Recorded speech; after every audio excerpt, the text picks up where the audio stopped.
of those 1.5 million nonprofits just won't accept real estate.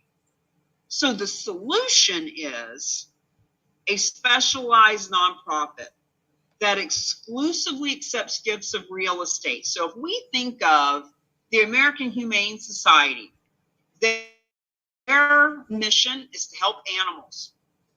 If we think of all the homeless shelters, their missions are to help our people not be homeless. The special. If you want to, I'm going to put a link for this video. If you want to watch the video, if you're able to, I'm going to put a link in here too. Thank you for coming. They absorb all of the title and financial risk. They work with the brokerage community to sell the real estate at a full commission. They pay them that full commission. They grant to the other nonprofits the bulk of the cash proceeds. This is a really quick, bullet point of what these specialized nonprofits do. And this screen and the next screen, you'll see a lot of nonprofits that have benefited from the specialized nonprofits. Please feel free to join me if you can. What they do. So as you look around this screen, I am sure that you recognize 1, 2, 3, at least half, if not all of them. They have all gotten money from a gift of real estate that they did not take title to, that they had no risk. Examples here are United Way, Fidelity Charitable, Habitat for Humanity, Girl Scouts, National Geographic, World Vision, Wounded Warrior Project, U.S. Charitable Gift Trust, Dale Earnhardt Foundation, and a lot of churches also. Uno, right on the top of the pyramid, they bring in $13 billion just themselves, and guess what? Even they don't do their own real estate transactions because of all the reasons I mentioned earlier and more that you'll be hearing in a little bit. Even they leverage the same real estate team we do. So when people talk about, well, is this real? How do we know it works? Who's doing it? What's the credibility? It is the same group that Fidelity Charitables chooses and all these others as well. Friends, this is about the universities. Think about the universities in your own marketplace. They're all nonprofit. They all have 20, 50, 100 plus years of students and alma mater that have pledged to give a certain amount of money to them. And when they know that their alma mater can give what they have pledged from a gift of real estate, they want to know about that. So let's really open our minds to the magnitude of what we've all stumbled upon here. Now, I just want to share with you some examples as we move through. There's going to be some videos where we introduce you to the specialized nonprofit and we talk about specific deals. This is one that was donated to the Martin Luther King community, and you'll notice that the dates are on all of these. We got them right off the internet so that you could see the date. Just a little over a year and a half ago, 1.7 million. So you'll hear us talk about the average amount being $550,000. But what if it was a $1.7 million listing that you got paid a full commission on, or that the proceeds went to the nonprofit that you love? See, this is transformational, not transactional. Now let's get into why the specialized nonprofit, why they were created. See, they knew. Especially the one that you'll meet in the videos that we use the most. We found a handful around the country, but the ones that we work with are the best resources for our clients and students and people that we collaborate with. And they knew 20 years ago that 43% of our wealth is held in real estate. And notice that only 3% is held in cash. Yet, 90% of what nonprofits bring in is coming from that 3% of cash and only 2% is coming from real estate. So if you look at the numbers on the right-hand side, these are actual numbers that we get from the Bible of nonprofit donations, which is Giving USA. Over $474 billion was given in 2020, and $9 billion, or 2% of that, came from real estate. But the opportunity here is for us to change it from just that 2% and $9 billion to a lousy 6.5%. So what if that 2% were to go to 6.5%? That's where that 20 billion extra that was mentioned a few slides ago comes into play. So the nonprofits are still getting their 433 billion from cash, and they're still getting their 32 billion from stock. Give me 1 second. Let me get to, give me a second here. Let me transfer the sound to my computer. And give me a sec. I hope you guys are all enjoying this. And I just plugged in my camera, so bear with me 1 second. I gotta. There we go. That 29 billion creates almost 2 billion in real estate commission. And that's only if it's equity only. But what we know is these donations of real estate are not all equity. And what that means is if the average donation is 550,000 and 540,000 in this example, what if the listing was $1 million, or like the one we just looked at, 1.7 million? So in other words, the commission to the real estate agents is really even more than that, because it's rare that the property donated is totally full equity. So the benefit for the charities and their champions is exactly why this organization, the RAOC, the Real Agents of Change, was created. We are an organically growing group of real estate professionals, financial professionals, nonprofits, fundraisers, visionaries, community leaders who can see that the system is broken, that real estate is hot, and that fundraising is not. The goal here is to help all of those who really want to take a stand for their communities and make money making a difference, help them become proactive versus reactive. Meaning, if we know what this is, which we do now, and we'll definitely have a solid knowledge base by the next couple of hours, if we know what it is and we just sit back on our laurels and wait for someone to randomly mention it to us, that's one position to take. But when we become engaged and become proactive in teaching or informing or putting posts on social media or putting it on our website or having conversations at those fundraising committees about this, oh boy, that's when we go from 9 billion to 29 billion a year.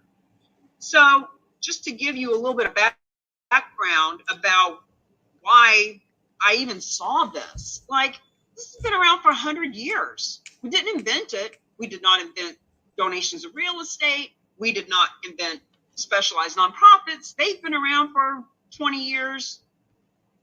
It was that vision of being a top 5% realtor and knowing what it's like out in the trenches and the door knocking and the cold calling and the commission splitting and the crying, looking for new listings and competing and cutting commission and all those things and all of the money invested in lead generating and coaching, like knowing what my real estate friends go through. And then on top of that, doing all that fundraising with Ronald McDonald House and Make-A-Wish and local nonprofits, I just saw something a little bit differently. And I thought, you know what? There are 2 million realtors in this country. What if 1% of us were to understand how this works. What if just 1%, one out of every 100 realtors, were to step up and tell their community, friends, there's a better way. Let's feed these kids. Let's house these homeless. So it was the real estate experience and the networking experience. Dear God, I've been thousands of networking events, spoken at them, exchanged tens of thousands of business cards, and I had never heard of it. And I know how the financial advisors and the CPAs and the accountants and all the businesses, how we all just want to make a difference, but we also need to make money. With that nonprofit experience, knowing how hard it is to do a fundraiser, 3 to 6 months of it, all this time, talent, and treasure, just hoping that the fundraiser even happens. Cause marketing campaigns, or what you might know as social responsibility. Friends, 87% of your marketplace will choose you over the competition when they know that you're socially responsible. And the reason that this is the biggest social responsibility campaign ever created is because instead of just helping, and look, everyone, there are 30 subcategories in the IRS tax code of nonprofits that are 501c3. And whether it's veterans or animals or children or human trafficking or the environment or universities or churches, they all are so deserving. And from a business perspective, instead of choosing 1 or 2 or 3 or 5 or 10, what if you could help all of them to get funded? See, that's why this is the best social responsibility campaign. You plant your flag in an awareness campaign, letting your market know that you're the go-to charitable real estate champion that can fund nonprofits on average $550,000. That's how you build relationships. That's how you are introduced to new resources, and that is how you increase your revenue. Now, the book Real Estate is Hot, Fundraising is Not came out about 30 days ago, and I'm putting some in the mail tomorrow that have been ordered on Amazon. We have the National Awareness Campaign, List the Legacy listing. We've got all kinds of videos that you can leverage to send out to people that you know to help them understand what this is. We are providing all of these resources to help you inform and educate people. Now, Michael DeShavi was the very first realtor I called 3 years ago when I learned about charitable real estate. Michael and I had worked together in network marketing. We've known each other 13, 15 years. I coached him in real estate. He's just one of the kindest souls you'll ever meet. And he is licensed in Brooklyn. And I called him up and I said, Michael, I don't know what we're going to do with this, but charitable gifting of real estate. I'm not going to coach you anymore on doing fundraisers. Let's just help these people get funded. So that's the end of section 1. I'm going to stop sharing and just come back and see if you guys have any questions. Jackie Miller, can you go back a slide? Unmute yourself, Jackie, and tell me what it is that you would like some clarity on. I'm happy to help. Hi, Cami. Let's see here. So I missed the part of the percentages of charitable giving in the form of blank and the other part of the percentages giving gifts. Okay, so charitable gifting, 90% comes from cash. And by the way, the blank that she's talking about, you'll notice that there are words that are underlined in each of these slides. There's actually a workbook. So if you're wanting to get certified, the workbook walks you through exactly what's going to be on the test. And in the workbook, there's blanks there, and you fill it in as we go along. So just FYI, Jackie, you will be getting a recording of this presentation as someone who's stepping into getting certified, and you will also get a workbook with all the answers in it. Thank you. But just to answer your question, 90% of what nonprofits bring in comes from cash, which is only 3% the pocket change that we have in our pocket. Whether we make 20,000 or 20 million a year, got about 3% in our pocket change.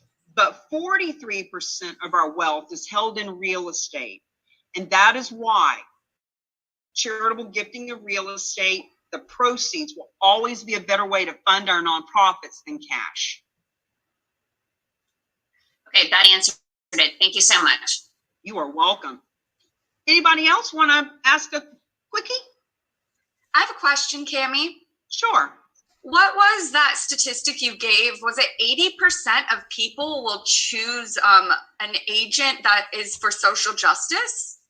It's actually 87%, Barkley, Wow. and thank you for asking. Alan actually found for us a whole chart that another company did that shows 8 or 10 different statistics, and it has been proven over and over. I first learned that statistic 10 years ago when I was teaching only cause marketing, how to market your for-profit with a nonprofit in mind. So I was teaching real estate companies and financial advisors and Main Street USA how to grab onto, a child with cancer. How can we find that little girl? And how can we also get out and meet lots of business people at the same time? So I've been doing this social responsibility thing for at least 10 years. And this number has always popped up. Now there's even more numbers that support this. Like, for example, by 2025, 50% of the workforce in America will be millennials. And the reason that's important to all of us is because I think it's 72% of them won't even work for a company that's not on purpose. Meaning they know, yes, they need to get paid. Yes, they want a paycheck. Sure, they want to make money. But what's even more important to them is making a difference. So if a company doesn't have some kind of corporate social responsibility in place, they won't even apply, number one. Number two, 87% of those will work for less money because the company is socially responsible. So in other words, we're not trying to go out and hire people at a lower rate and take advantage of them. What we're saying is you can get a better quality candidate on your real estate team, in your real estate office, as a financial advisor, working for your nonprofit, etc., when you're totally showing up as socially responsible. So thank you for asking about that stat. Yeah, really cool statistics. Thank you. We are creating a CE course starting in Florida. It's one state at a painful time, but in Florida we've created a CE course where we actually put that chart in it about that statistic. Alan, could you please send Barkley or send it to me in Facebook private messenger if you still have that diagram that you sent me, and I'll get it to you, Barkley. So, and as a matter of fact, guys, got it. My assistant Grace has put in the chat a sheet, a spreadsheet that you can put your name and email and phone number in. We have most of you anyway, but if you put it in there, then we'll make sure that you get any of the resources that we talk about in this class. So make sure that you put your email on there, and we'll make sure you all get that chart. It's a good one. Anyone else? Okay, here's what we're going to do.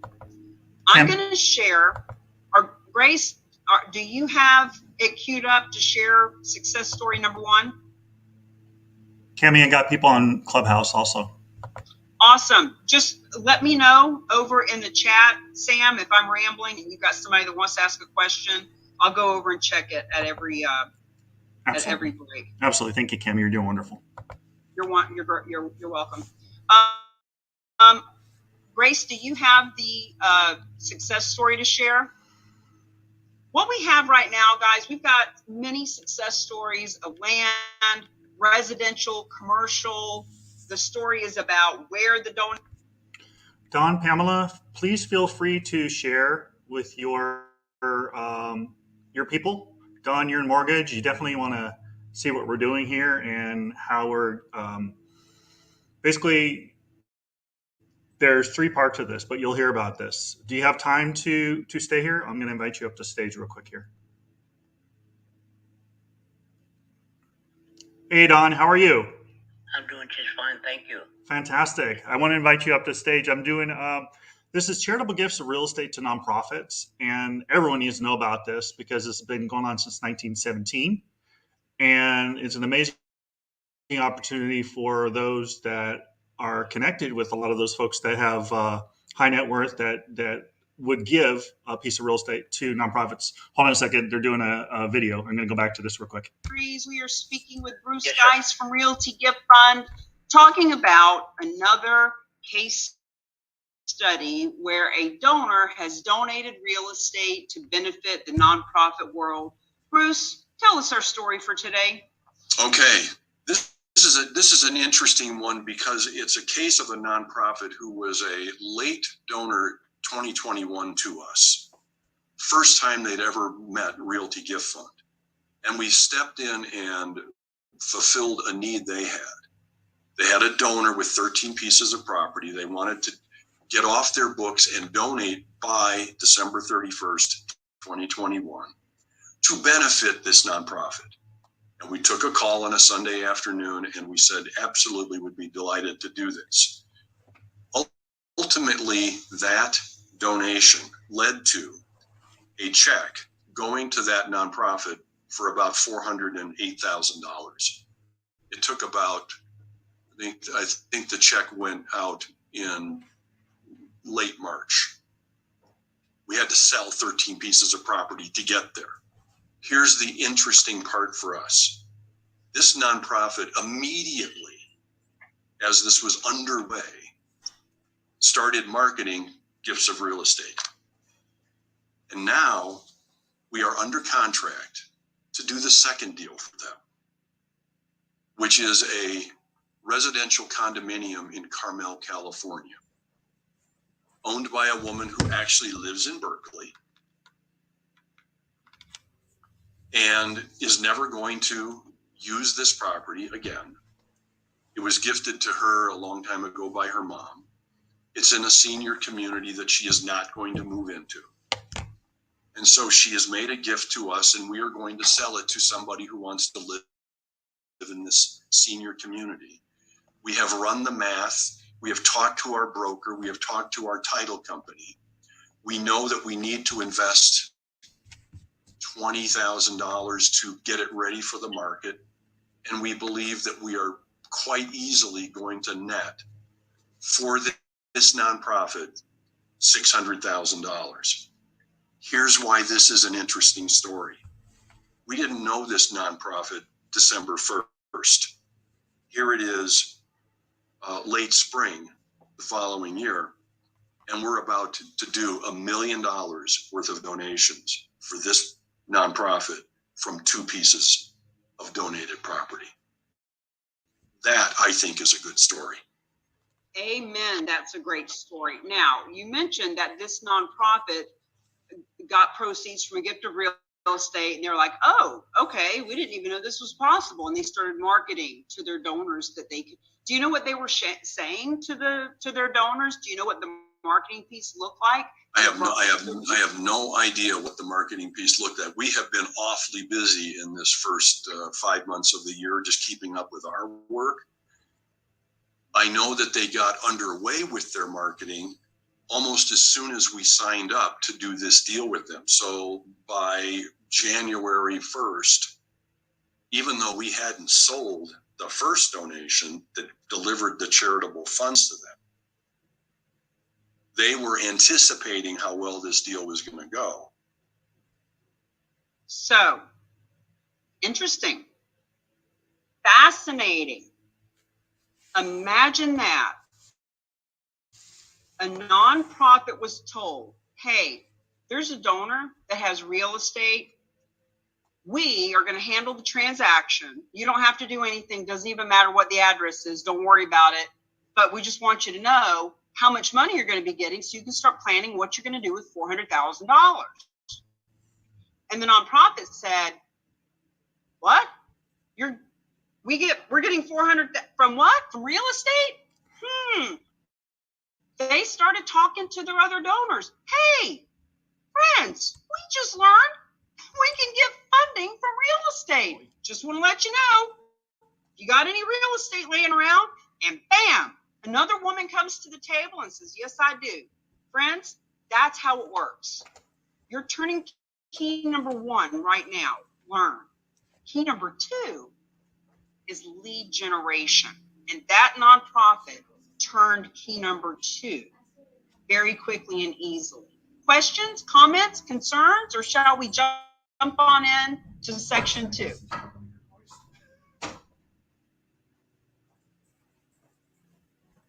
All right, looks like you guys are just hungry to keep turning that key number 1. So uno momento, and we will jump on into section number 2.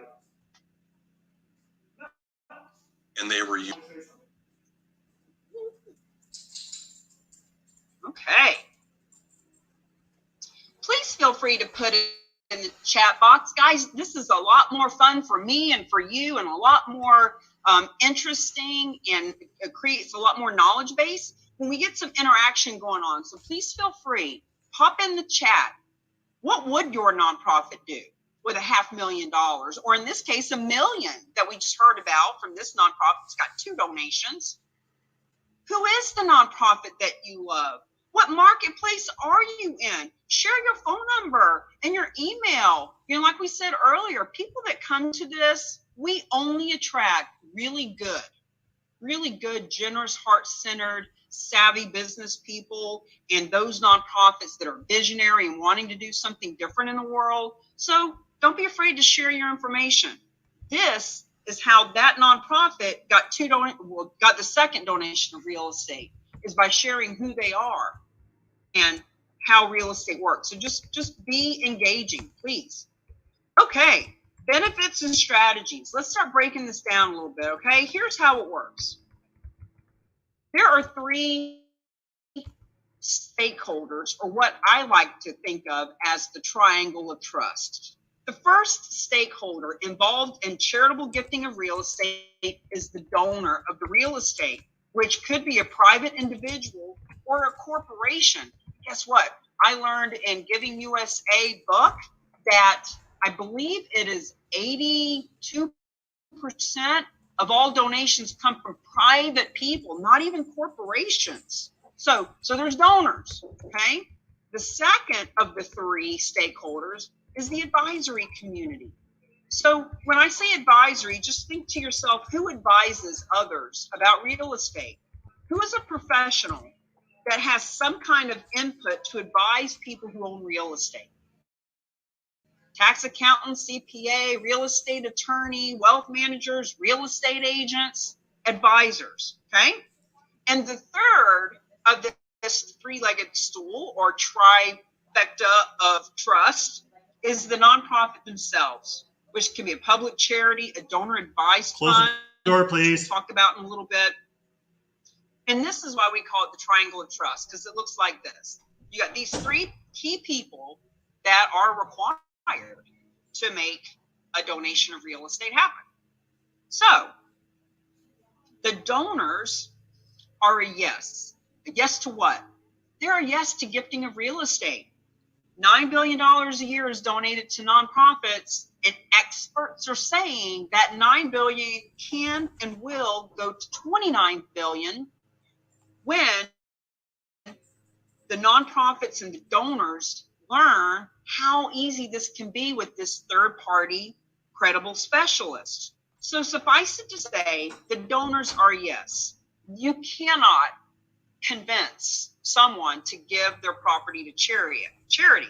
What you can do is educate and inform them of their options and opportunities, and they are a yes when it is right for them. Advisory community. Well, heck yeah, they're going to make money making a difference. The realtor gets a full commission. The financial advisors can add to the fees that they earn from assets under management. And when you really roll up your sleeves and learn about how we leverage real estate for real change, any and all businesses can make money from this. Challenge me on it. I'd love to have a conversation about it after this next section. So yes, from donors, yes, from advisors. It is the nonprofits that are the no. So you say, well, I've been real estate 30 years. I've never heard of this. I've been a nonprofit. I would talk to people who have been in the nonprofit world for 40 years and have never dealt with a piece of real estate. Why? Because most of them must say no for lots of reasons. It is so complex, friends. It is so complex and scary to do it. Now, if you're a professional in real estate, you might be thinking, well, it's not that scary to me, but that's because it's your mission in life. It's what you do. Trust me, an animal shelter, what they do is pick up poo and pet puppies and adopt them out. They don't know anything about real estate. It is way too complex. It is way too much risk. It is so risky. Even when a piece of real estate is being donated that on the surface looks simple and there's no mortgage and it's just here's the keys, here's the deed. What happens if there's an environmental issue? What if you find out there's an oil tank under the ground? Like, it's just too risky. They won't do it. They have the lack of allowable funds. So we have Connie Myers here on this call today. She has created a nonprofit and has generously asked me to be on the board. So I am, for the first time, on a nonprofit board. And friends, even the visionary revolutionist who's bringing this to the country and the world, even our nonprofit can't take its own gifts of real estate because of this third bullet point, lack of allowable funds.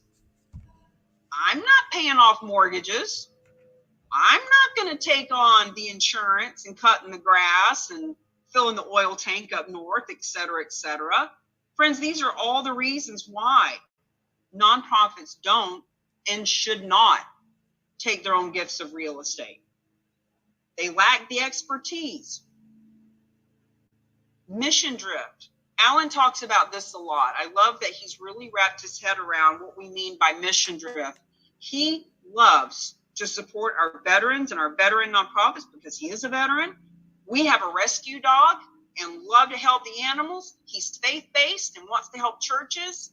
And we know that if one of these nonprofits gets a piece of real estate across the country that requires management, talking to title companies and hiring a landscaper, blah, blah, blah. Friends, it pulls them off mission. We don't want them being pulled off mission. Guess what else pulls them off mission? Fundraisers. Spending 3 to 6 months, or God forbid, a whole year putting together a gala or a golf tournament. Talk about getting pulled off mission. Let's just fund them so they can do their mission. All right. Some nonprofits have heard about bad experiences or have had a bad experience. Happens, hey, look, real estate can have bad experiences. These are all reasons that it is the nonprofit themselves that have been stopping this. So many of them have it written right in their gift acceptance policies, no non-cash assets, especially no real estate. And most of them, even if they will take real estate, like there are community foundations that on the surface will take real estate, they'll take it if it's offered to them, if it's local, if it's mortgage free, and if it meets another 100 criteria. In other words, very, very limited basis. So they say things like, we took a gift of real estate once, we'll never do that again. Don't even talk to me about that. Or, we do accept real estate on a limited basis, only when our board can have the next 6 months to talk about it and approve it, and never if it involves a cash payment. That would be something like what a community foundation would say. So what we are suggesting is that the specialized nonprofit is the nonprofit for all nonprofits because their mission is to accept real estate. It's all they do. All they do from morning to night, day to day, week to week, it's all they do.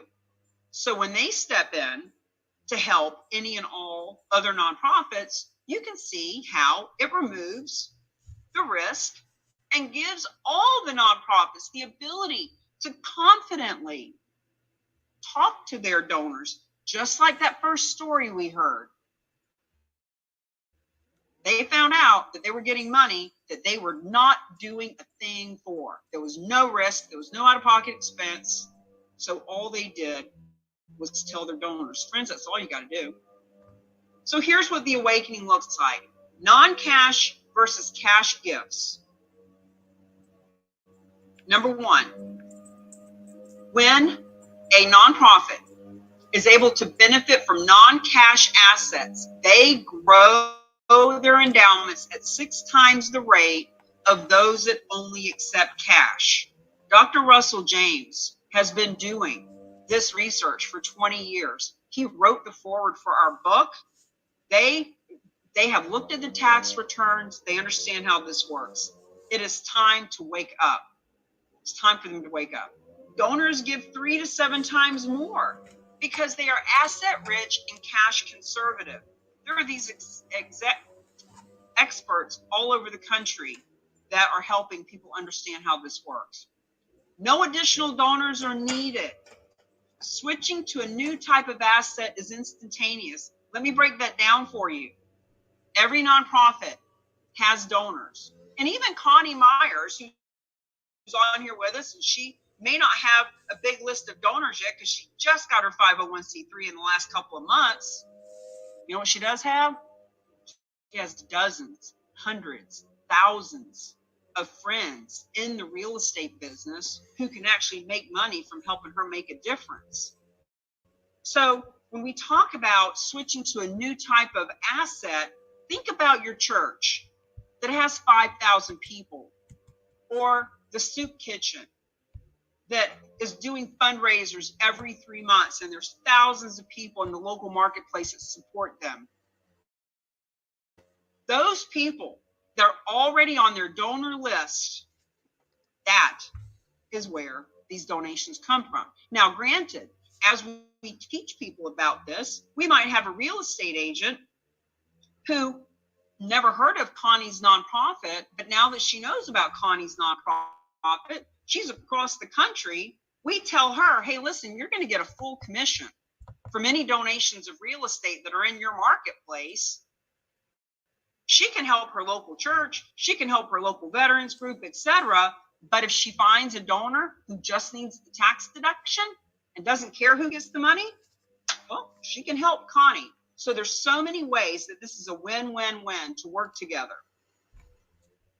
And the nonprofits do not have to shift their acceptance policies. All they need to do is safely ask their donors, hey, did you know you could donate real estate? Did you know that we could benefit from it? Did you know that there was a tax benefit for you? So the collaboration, we love to say, do what you do best and refer the rest. So what the nonprofits do, the nonprofits strengthen their donors' interest. You know, Connie is out promoting her cause.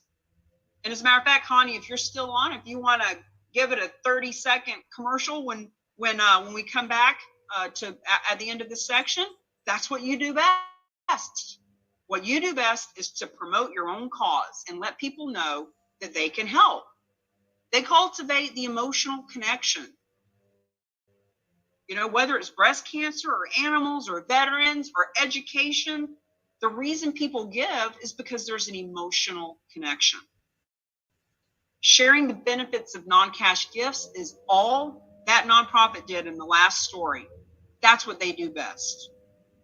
To start asking for gifts of real estate. So when those nonprofits are picking up the phone and thanking that donor for the $25 donation they made last month, or thanking people as they walk around a gala that showed up at $500 a ticket, all they have to do is let them know that they can benefit from real estate, because it is the specialized nonprofit that accepts the real estate and fixes it and sells it and grants them the proceeds.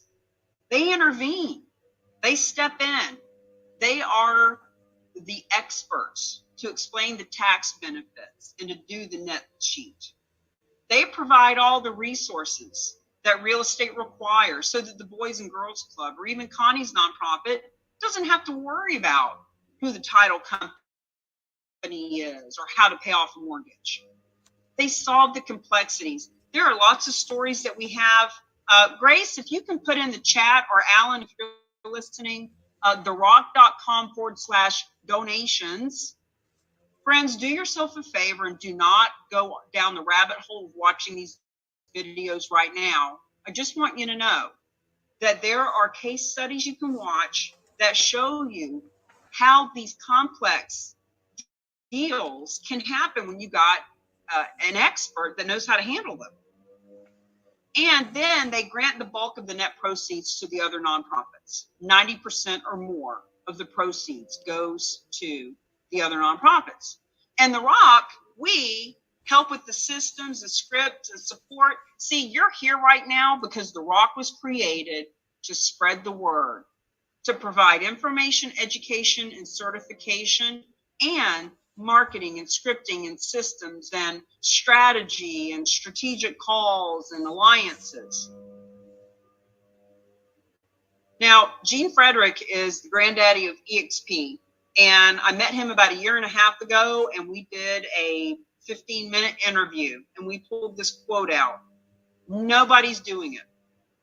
You get to talk to high net worth people. This is the way to meet them. Cammie, as you explained to me through your program, baby boomers like me can donate in a way we didn't know how. This is a game changer. Friends, people like this, 50 years of real estate experience, leading one of the largest real estate teams ever created in the history of real estate, didn't know about it. This opens up doors for all of us. Let's talk about the specific donors, the benefits for the donors, because you're probably starting to understand, okay, I'm starting to understand how this works, but how does it benefit the donor? So we've mentioned that they avoid capital gains tax. We've mentioned that they can write off the appraised value as the basis for their tax deduction, meaning if a mortgage is being paid out of that, they're pulling cash out of that. Let's use that $600,000 example we had at the beginning. Let's say that that property, the donor said, you know what? I love Connie's nonprofit, but I don't love her that much. I'd like to get the $200,000 I paid for this thing 10 years ago back in my pocket. Well, of course they're going to pay taxes on that money. Preserve liquid assets to protect lifestyle. Here's some psychology that I've learned over the last couple of years, thanks to people like Dr. Russell James and the specialized nonprofit. When we are asking our friends to buy $50 raffle tickets or go to a golf tournament or attend a gala, we are asking them to take cash out of their pocket to help these nonprofits. And so many of our friends want to do that, but guess what? Some of them are actually having to think it through. Do I have $500 to go to that gala this weekend, or do I want to buy my kids Christmas presents? That's a real problem. The lifestyle is impacted when we are asking them to spend that little bit of 3% they got in their pocket. Now, this also can eliminate the complexity. So some people will say to us, well, yeah, but you know, that $600,000 piece of property, aren't they leaving that to their kids? Some people don't have kids. Some people don't want their kids to have anything. And some people want to eliminate a complex asset from their estate because they know that their kids or their heirs wouldn't know what to do with it. And that the kids would be better off with a life insurance policy that gives them cash than a second home in a 55 and older community. So this simplifies asset transfers to the next generation. When this property has been liquidated, if they put the money in a donor advised fund, which we'll be talking about in just a few minutes, they can actually leave that to their kids in a very easy way. They experience the convenience. One of our favorite stories is of Linda. Linda is on a donor list with 300,000 other donors for the National Jewish Health Society. And she learned after 32 years of giving $25 a year to her nonprofit of choice. A couple years ago, she heard one of the team talking about this. Didn't know she could donate real estate. Guess what? $25 a year? Nobody would have thought Linda had property to donate, but she did. And the main reason she donated this second home, this cabin in the Poconos, I've talked to the fundraiser of that organization. The main reason was because it was convenient. This cabin had fallen into disrepair.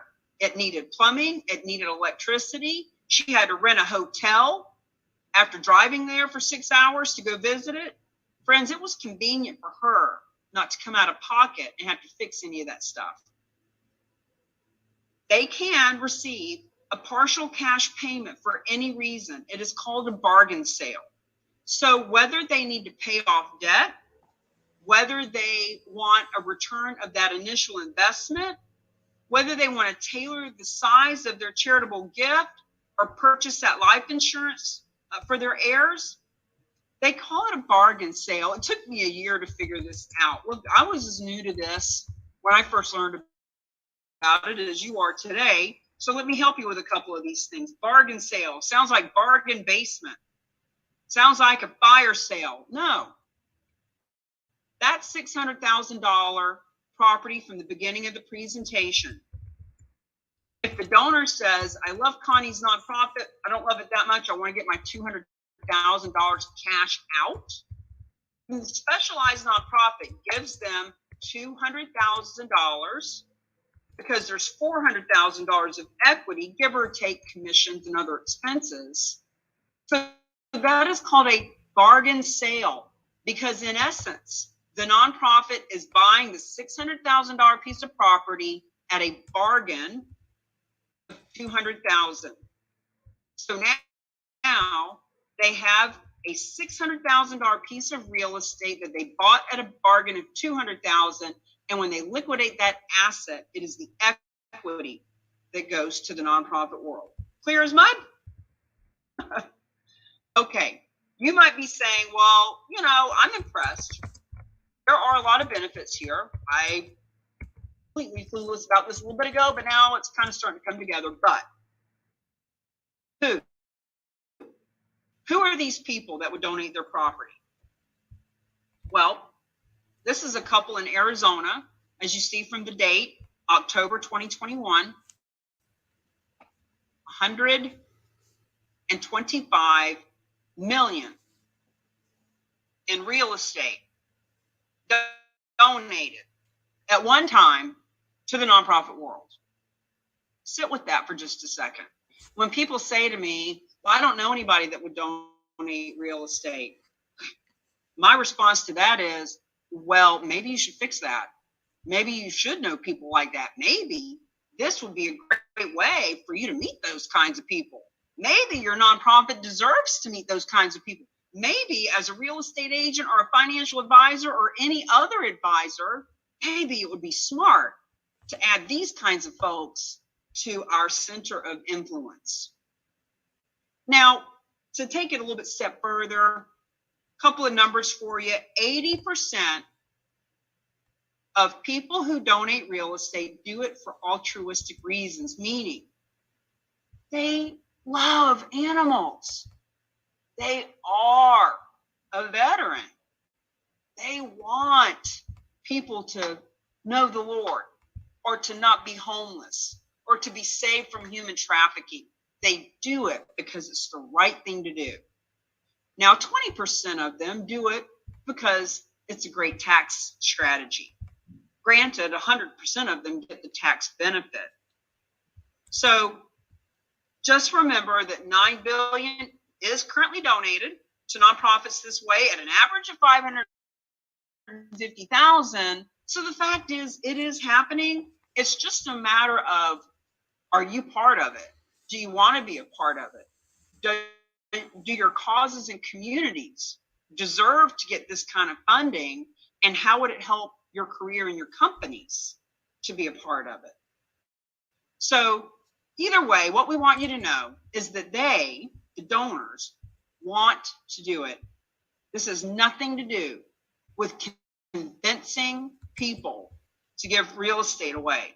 This has to do with educating, letting them know what their options are, and being the broker in the middle that gets a piece of the pie to fund the nonprofit world the way it deserves to be funded. They are grateful you informed them. And guess what?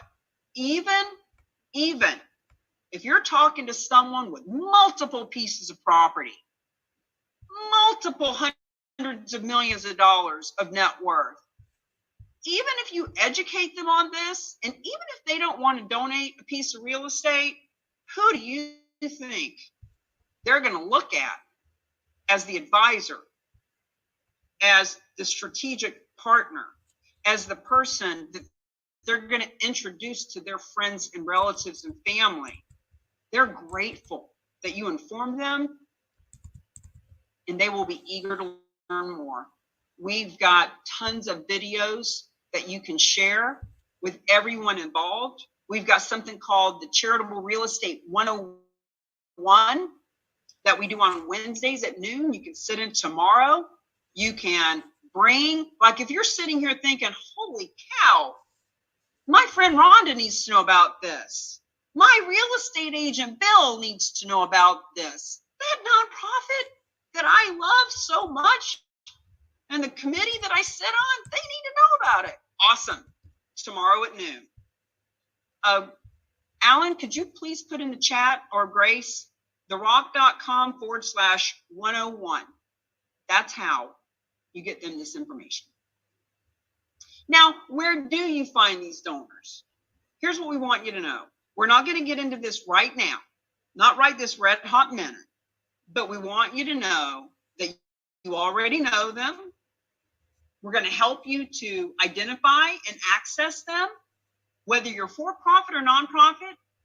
I guarantee you, there are people that you know that would donate real estate.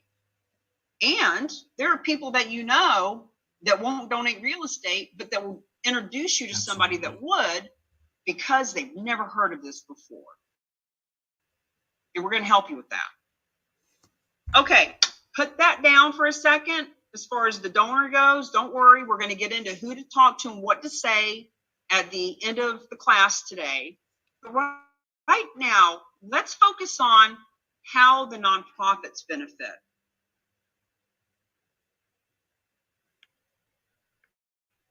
When we talk about that there's 30 subcategories of 501c3, here's some of them. Just take this in for a minute.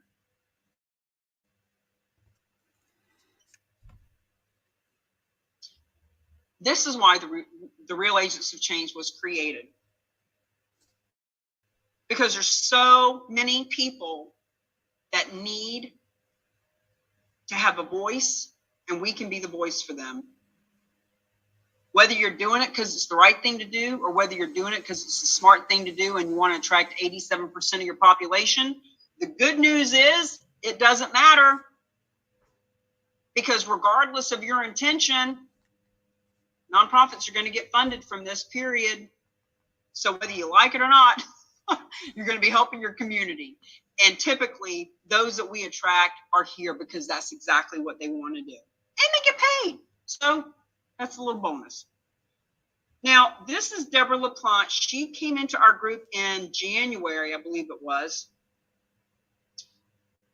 The day after, maybe the night of the class, she's watching the 700 Club. For those of you who don't know, that's like a church, a religion-based channel. And she sees Pastor Corey up on the roof, the pastor on the roof. Been doing this for 10 years. Up on a roof, 0-degree weather in Chicago, taking a stand for his community, raising money. She reached out to him immediately. No script, no social media, no fancy meme, just called them. We got on the phone with them. And the point of the matter is, and actually there's on the back of the book is a quote from Pastor Corey. The point is that this opens doors. This starts conversations that you just wouldn't be having otherwise. Okay, nonprofits. Receive the benefits and gifts of real estate, but avoid the risk and liability. I can't say that any stronger. Friends, there is zero risk.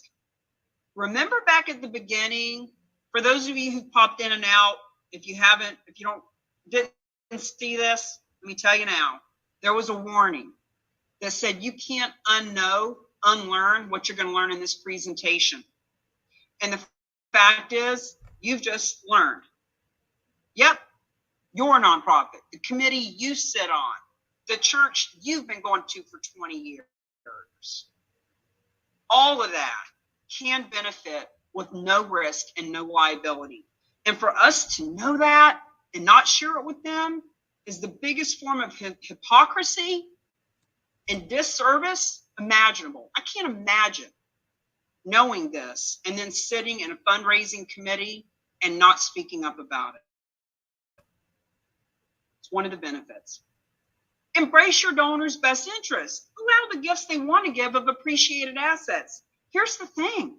Whether you understand it or not, there are donors on the nonprofit's donor list who need the tax deduction. Their situation is such that this benefits them. That's all you need to know. Do what you do best and refer the rest. If you are a financial advisor, awesome. Partner with one of our realtors to get together and teach thousands of people how this works. Just know that they also want to leave legacy. That's in their best interest. People get to be 65, 70, 80, 90 years old. They got this extra real estate. You can't take it with you. They don't have an heir, or the heirs they have are already taken care of in other ways. And they want to be on their deathbed knowing that they did the right thing. It is in their best interest. Strengthen those relationships by tapping their wealth bucket, not their income bucket. Can you imagine what it will be like for donors, whether they hear about it from your nonprofit and you or someone else? They are going to learn about this. And if they find out that their church that they've been going to for 20 years, they've been giving cash to, because that's all they would take. If they find out that that church could have been taking real estate and they could have been giving smarter from their wealth bucket instead of the cash out of their pocket, how are they going to feel? See, that's why we had the warning on there. Now that you know this, don't be that nonprofit that sits on it and doesn't share it with other people. Your donors are on other people's donor lists. They're going to hear about this and they're going to donate to the first one who shares it with them. You can grow your endowments at 6 times the rates of the nonprofits who only accept cash. We have a report. Alan, Grace, if you can put therock.com/FAQS at the bottom of those FAQs is the report that Dr. James did that proves how that works.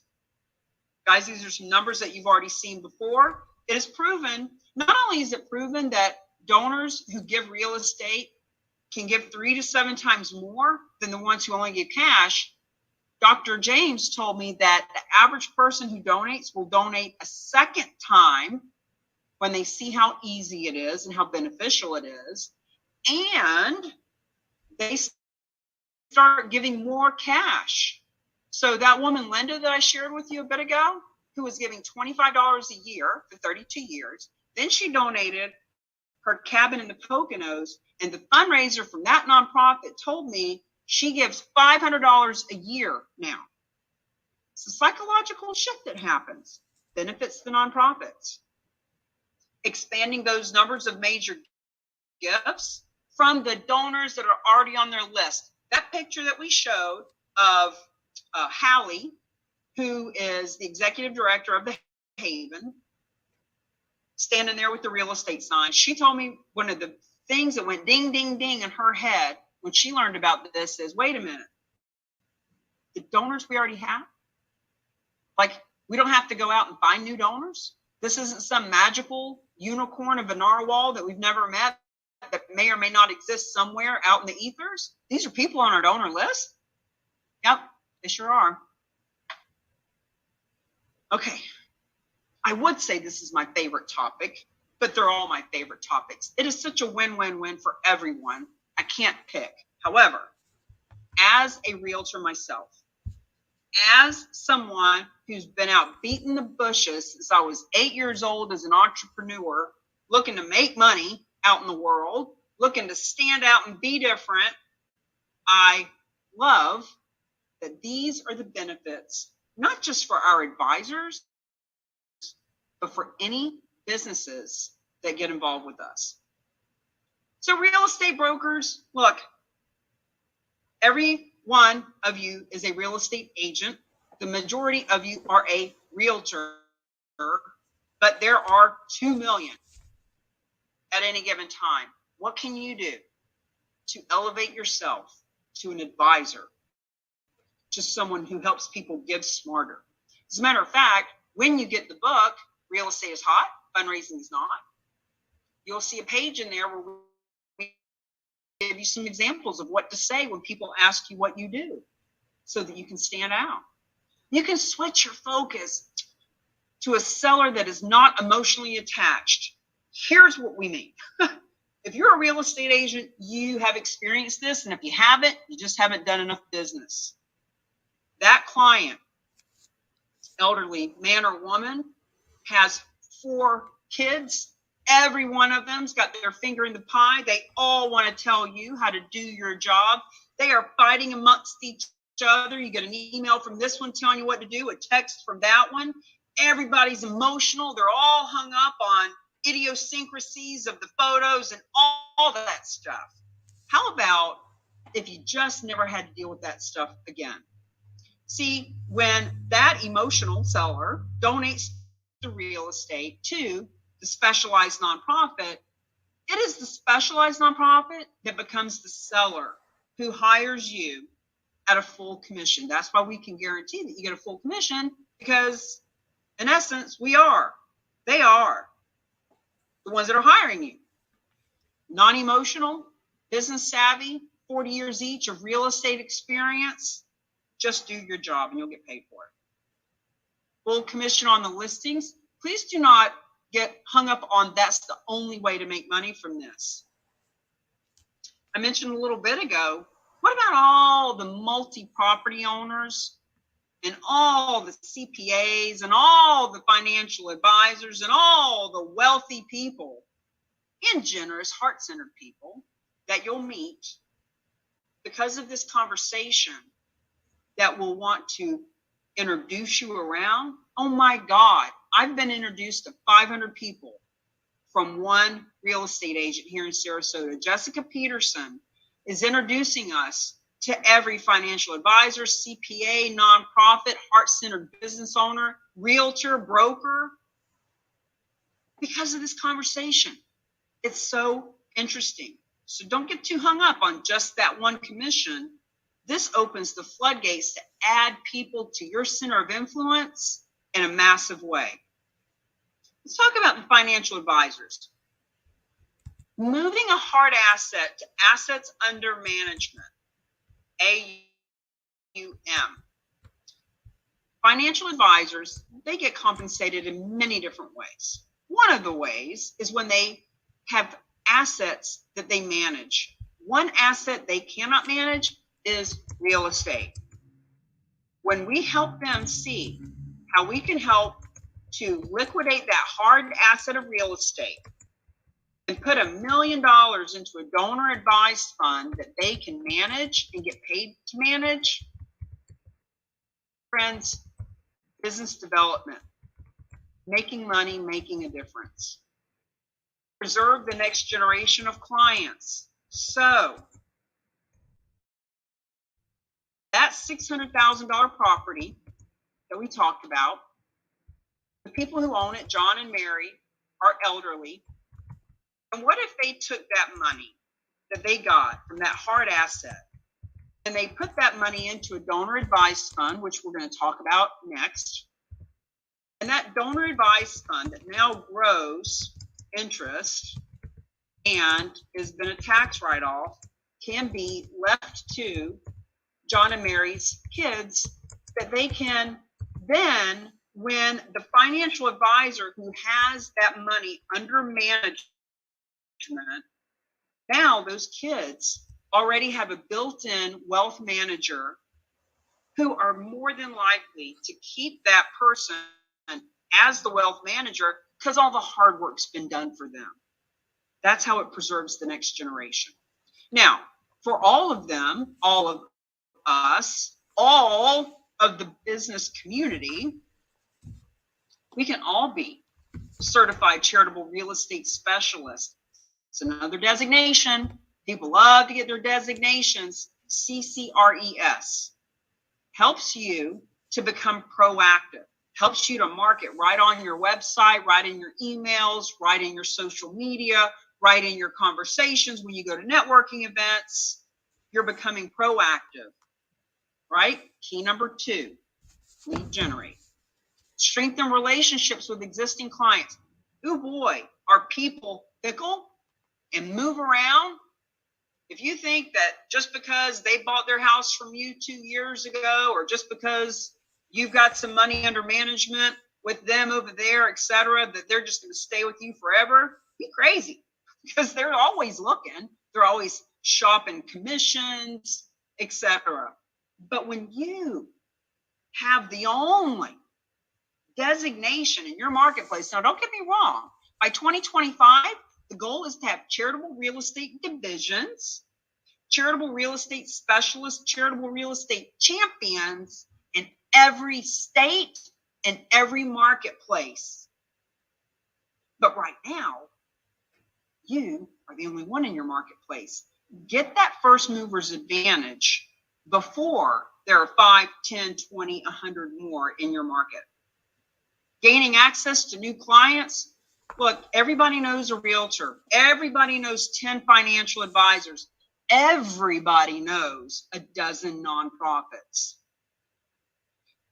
But when you are doing something that the others in your marketplace and industry are not doing, now there's a reason to gain access.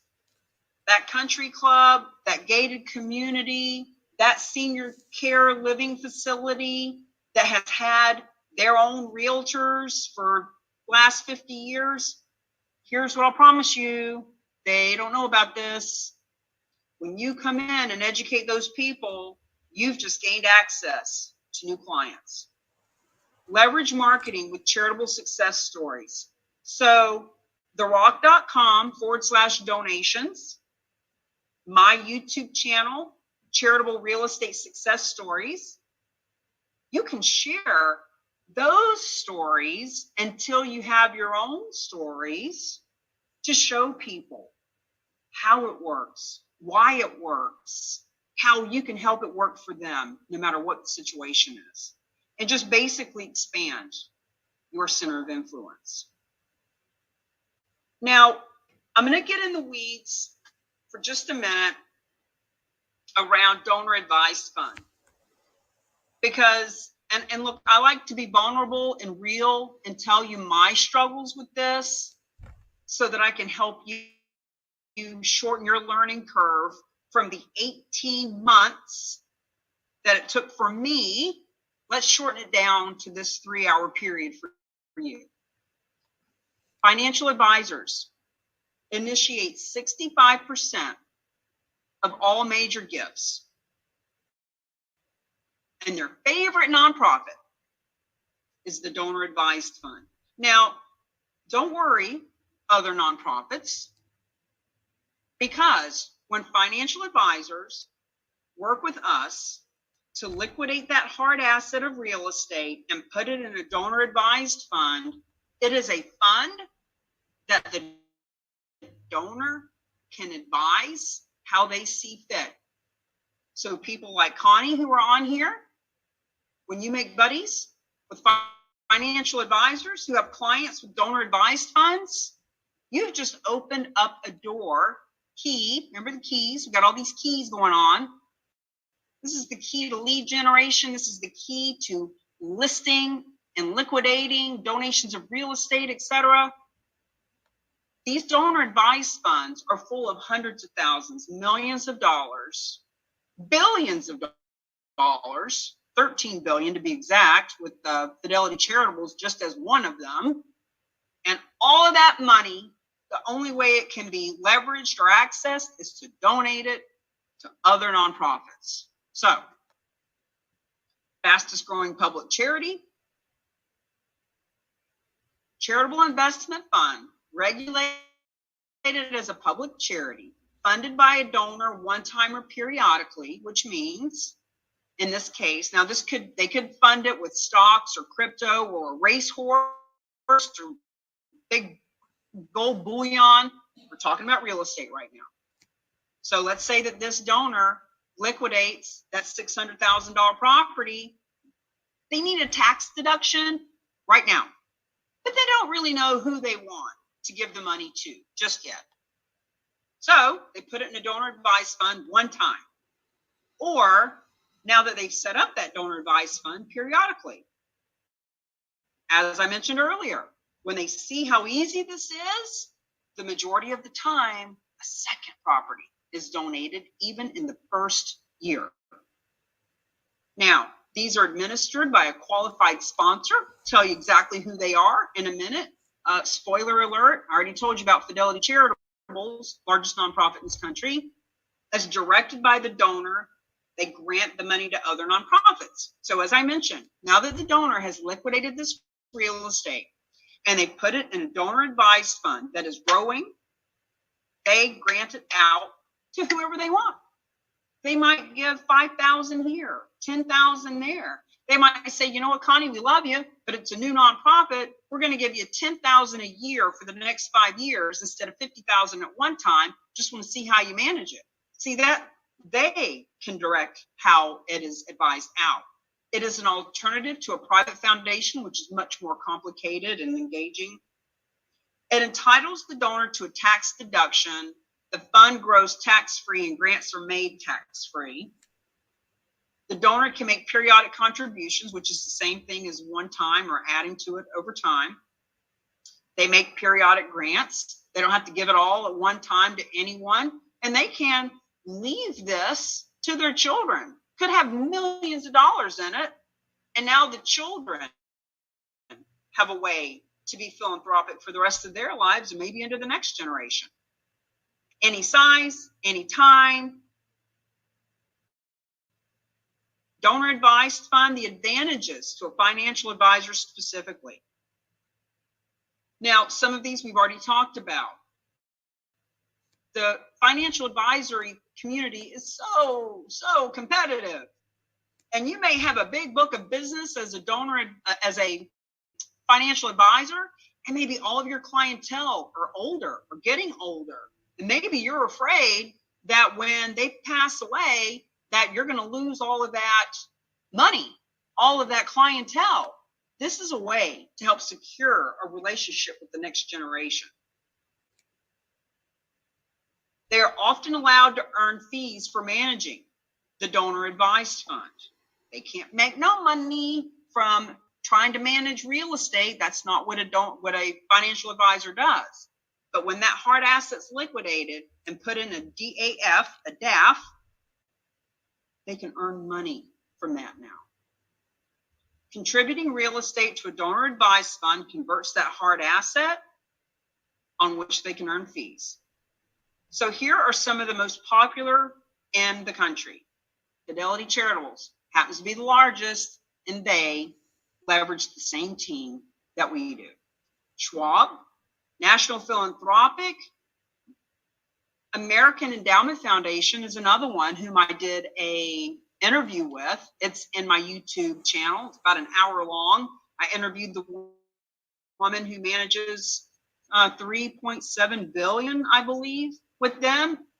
Friends, even they don't want to do their own real estate. That's why I interviewed her about this topic. They don't want to do it.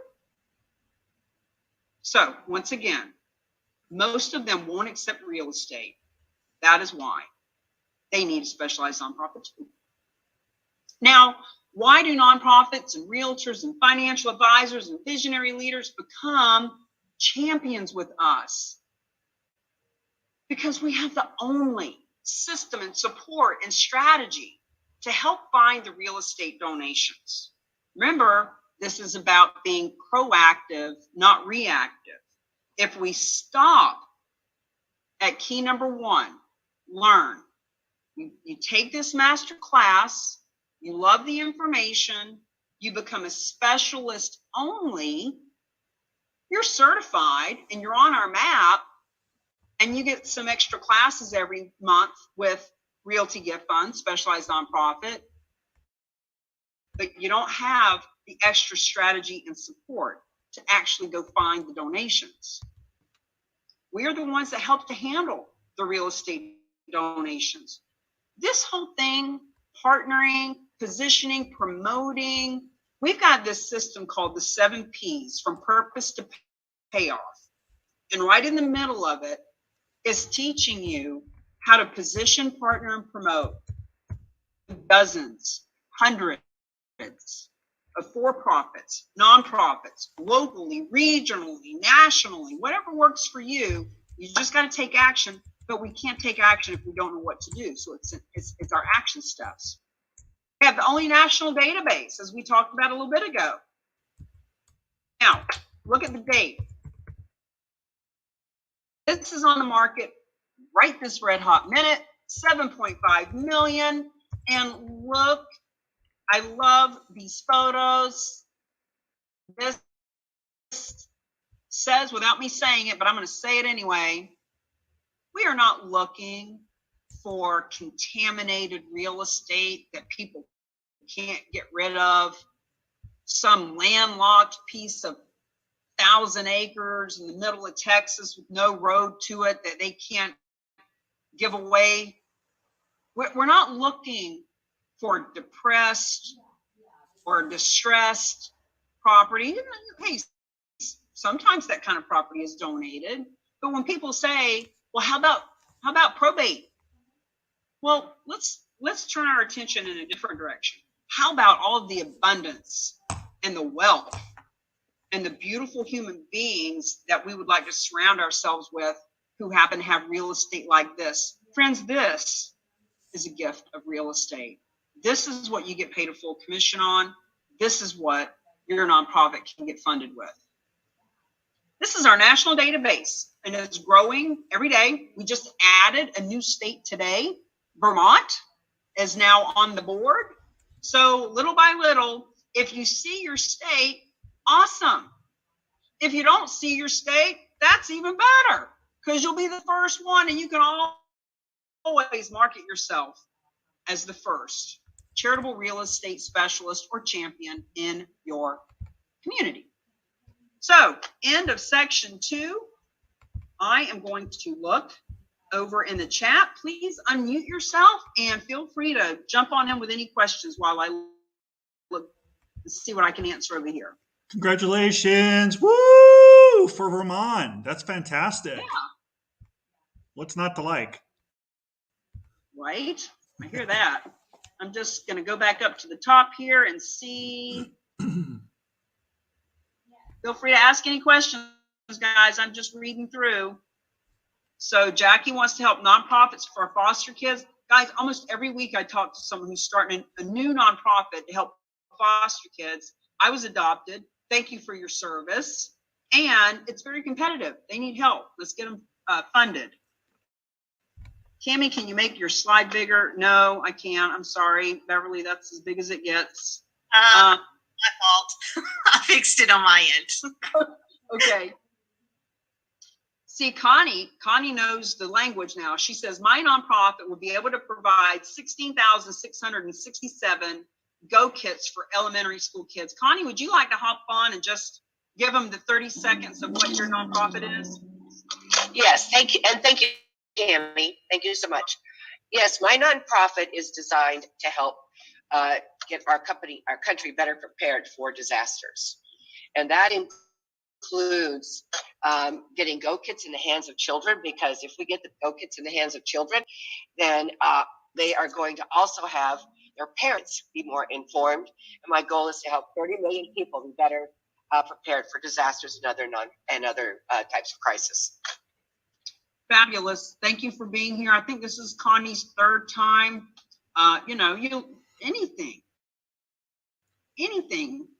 Repetition helps to remind us. Beverly, we haven't seen you in a few months. I'm so glad to see you here again. Yes, glad to be here. Great new info too as well. Good. Glad you're enjoying it. Vince, lots of nuggets to chat, to save it as a text to click on. Okay. Vince says, if you engineer a real estate donation to the nonprofit that subsequently liquidates it for donation, does the donor pay you a fee for services, or does the nonprofit agree to pay you the commission to liquidate? Vince, can you unmute yourself and just be clear as about who you mean by who you is?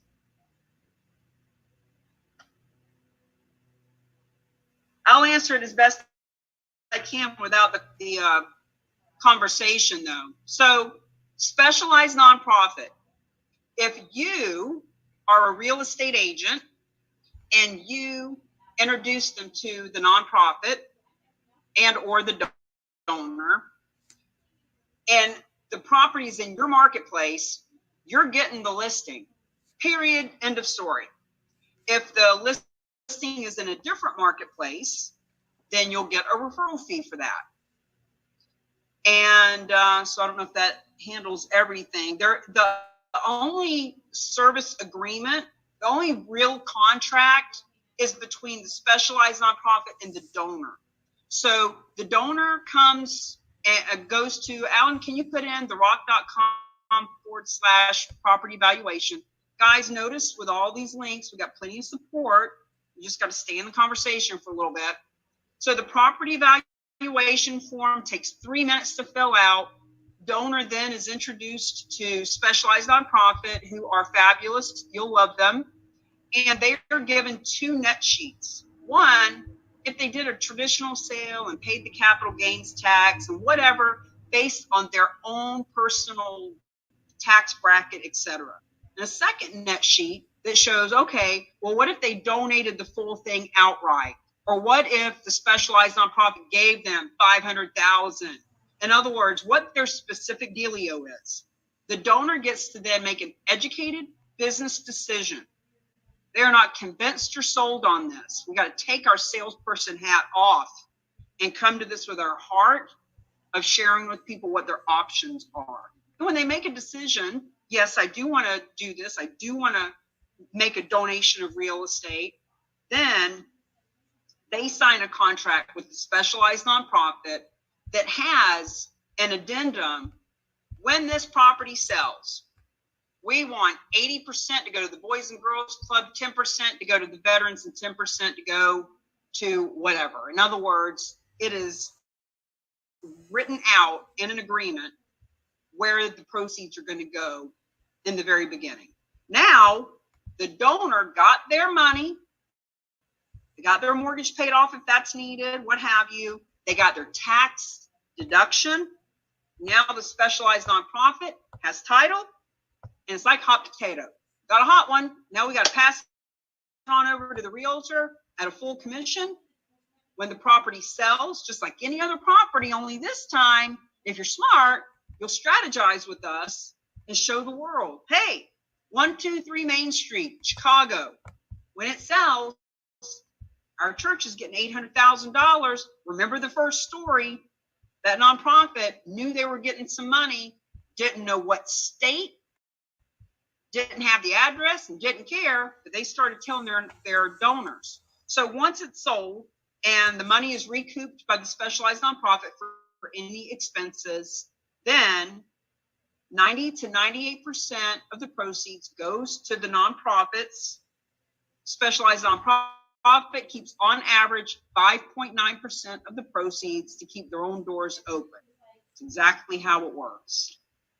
I'm just going to see if there's any other questions. Feel free to jump in. Oh, Vince says he doesn't have a mic. Okay, well, I hope that helped, and I'm happy to have a conversation with you.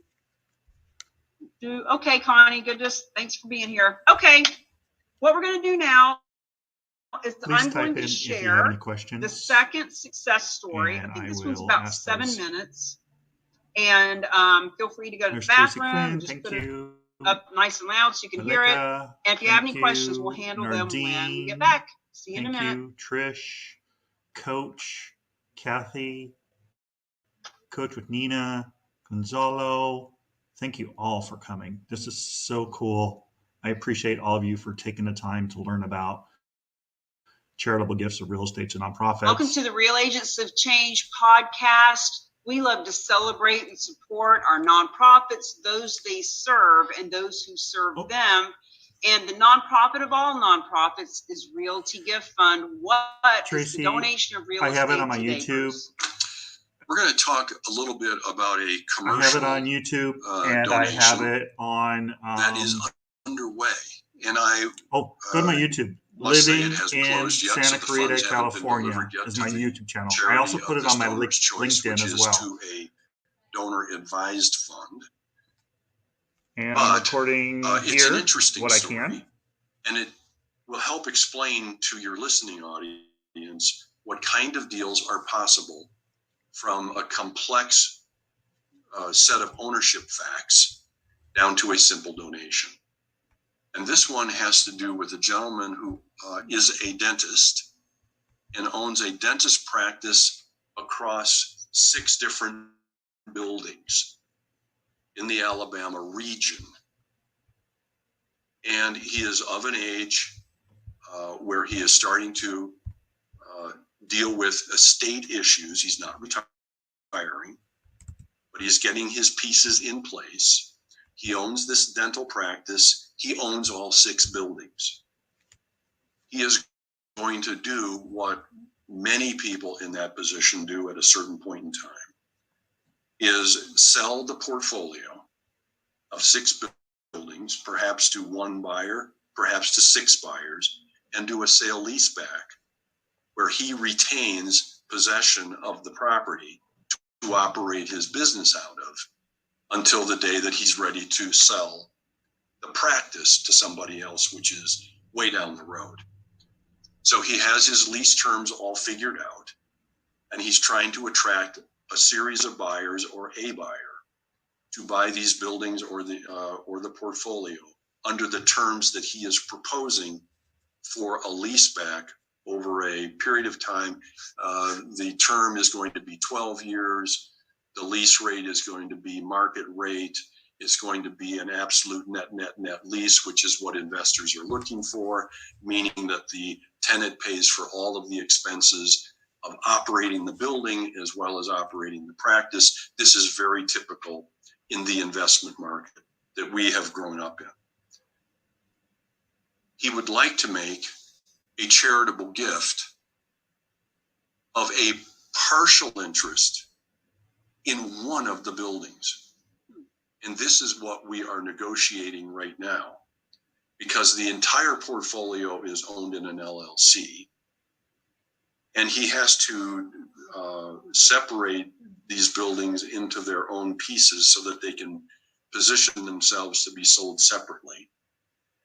And this one building that he has in mind that we're looking at to be donated separately so that he can retain approximately an 80% interest in the building, but donate a 20% interest in the building prior to its going under contract to sell. And he has a listing agent in mind. He has no buyer in the horizon. He's doing this exactly right.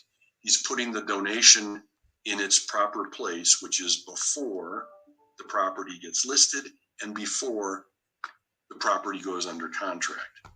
And when it does go under contract, if everything comes together according to our negotiations, Realty Gift Fund will be a 20% owner of the building, and his dental practice will be an 80% owner of the building.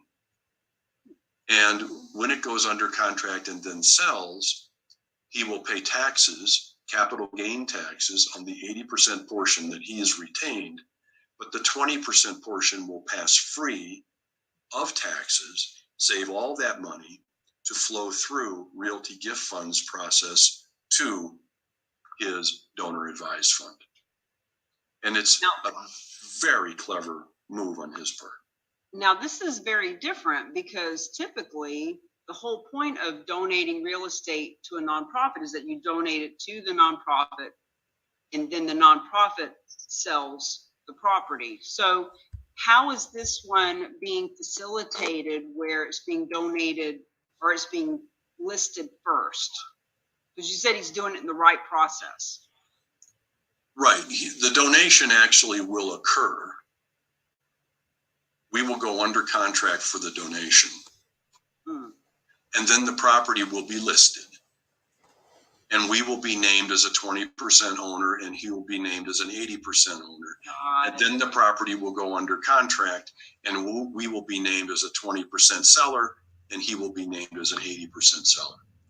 Got it. Everything perfect. So it's still the same basic process. It's just a percentage of the ownership as opposed to the whole thing. Right. And we often will do bargain sales for our donors who want to have the benefit of selling a percentage of their property and donating the remaining percentage. But they will donate the entire property to us and we will simply write them a check for the percentage that they have wished to retain. In this particular case, we are going to play the role of partner with our donor, 20%, 80%. Now, I'm curious, where did this donor come from? You mentioned that the money is going into a donor advised fund. Was it the donor advised fund that put you in contact? Yes, yes. It's the commercially operated. You know, they're the largest nonprofits in America are, for the most part, commercial sponsors of donor advised funds. So Fidelity, Schwab, Vanguard, American Endowment Foundation, National Philanthropic Association. Those are the big ones. And they have an army of people around the country gathering business for them. You know, Fidelity did $17.5 billion of donations last year. They have quite an effective army. And that's how our donors find us sometimes, is through that army. Well, for those of you who are analytical and always looking for something creative and interesting, there you have it. You can always reach out to Realty Gift Fund. Isn't that interesting? It's a little complicated and convoluted and in the weeds, but what I want you to take away from that one is this is why nonprofits say no to real estate. They are scared to death that it's going to be something like this that they could never wrap their head around. And even if it is a nonprofit that takes real estate, if it's local, mortgage free, and easy, they need to know that if it's something more complicated or in another state or that has a big mortgage, we can help them with that which they cannot handle on their own. Questions about any of this?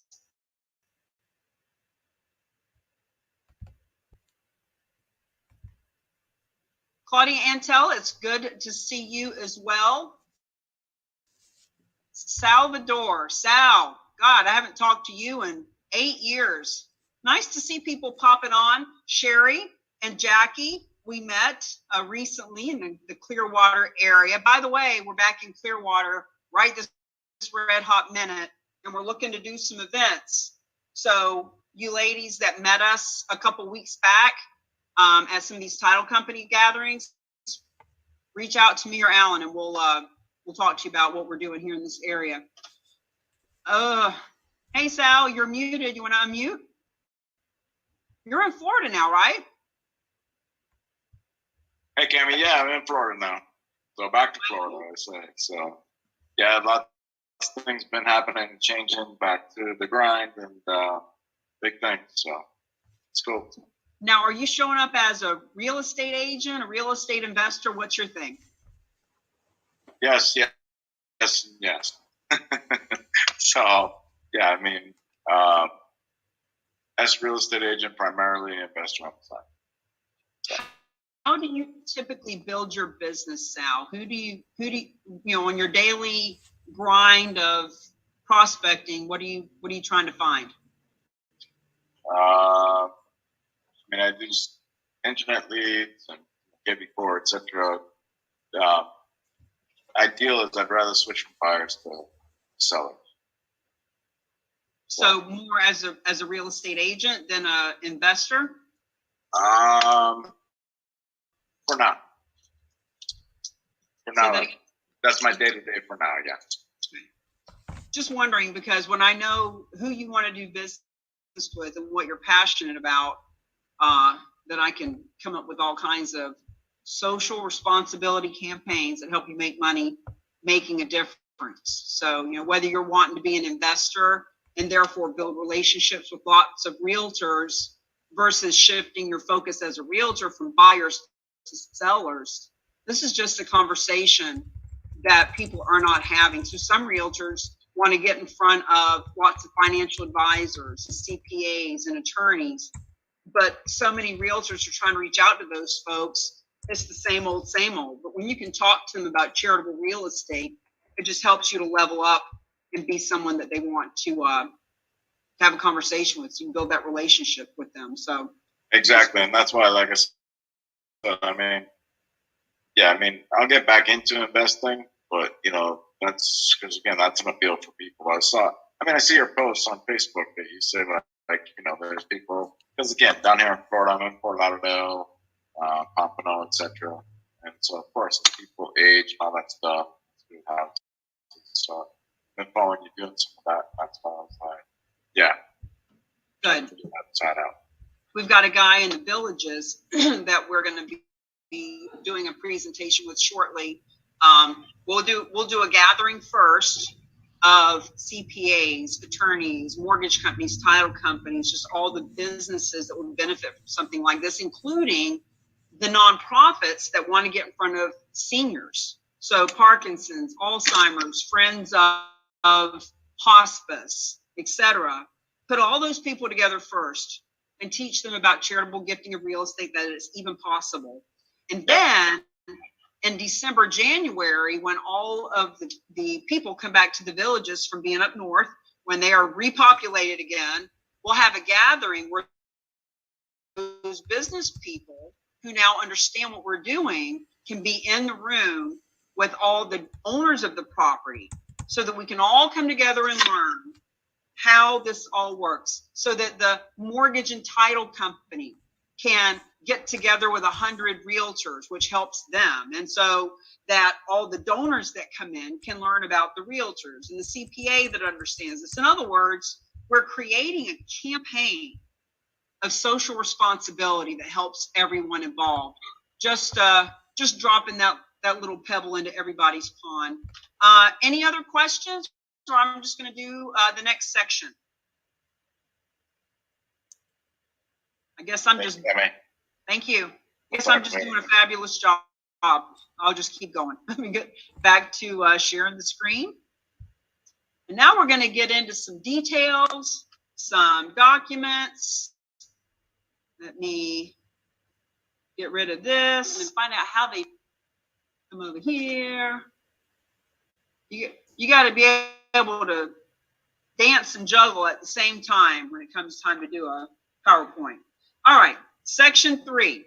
Let's get into what qualifies. You might be wondering, you might be thinking about properties that you actually know about, or properties that have been on the market for a long time, or what have you. So let's get really clear about what qualifies and any special documentation that you need to know about.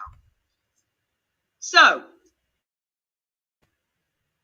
the overall answer to what qualifies is simply this: it cannot be a timeshare. It needs to have equity, and it needs to be marketable.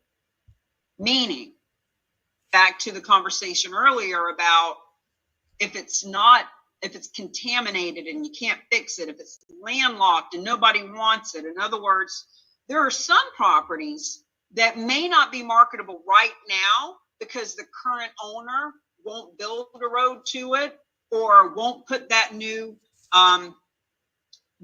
roof on it or what have you. It might be that there's something that the specialized nonprofit can do to it to make it marketable. But overall, it needs to be something that can sell. So examples, guys, anything residential. Yes, people do donate their primary homes. They donate second homes. That is a huge part of this marketplace, whether it's a second, third, fourth, fifth home. They donate investment properties. There's a story of a guy up in Boston area. He had a 4-family that he paid like, I don't know, 100 grand. I don't know what this is that's coming up. Do you guys see that squiggly on the screen? There's the whiteboard application is coming up, and I don't know why. Alan, do you see that on the screen? Yes, it's on the screen, Cammie. Yeah, so whatever. There's some squiggle marks on it. I don't know what that's from. I'm sorry, guys. I've never seen this before, and frankly, I don't know what to do with it.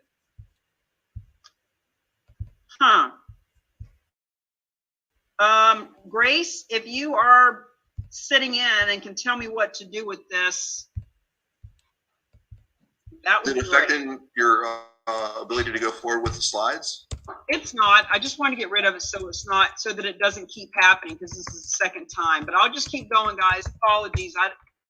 Things change with Zoom, and I have no idea. Well, let's look into fixing that, though, Grace and Alan, if you can help me. Okay, commercial. Any kind of commercial, multifamily, office buildings. There's story after story about, office buildings where this one guy donated his office building a couple of years back, and at the end of the day, there was about $800,000 in proceeds, and he didn't even care what nonprofit got it. For him, it was such a big windfall for his company, for his estate planning, that he told the specialized nonprofit to just divvy out the money as they saw fit, and they did. Strip malls, dear Lord, think about all the vacant strip malls. Now, this isn't about a strip mall that is so overburdened with debt and in such bad disrepair that nobody could ever use it, but it is about one of these strip malls that might be getting ready to be foreclosed on, and it could actually be shifted into like government housing or apartments or something. In other words, it could become marketable with a little bit of creativity. Storage facilities, restaurants, as long as it has equity and as long as it's marketable. Hospitality, land. One of the stories under the rock.com/donations is about land that is commercial, several $1 million in value, raw, farms, ranches, no timeshares. That's really the only absolutely no thank you. What qualifies the property? Length of ownership needs to be at least a year or more when you look at the perspective of tax implication. In other words, if the person is donating it just because it's the right thing to do and they've only owned it for 6 months and it's not going to help them with taxes, well, that's up to them. But in order to get the tax benefits, at least a year of ownership. Marketability, we talk about a lot. Will the property sell? Will it sell?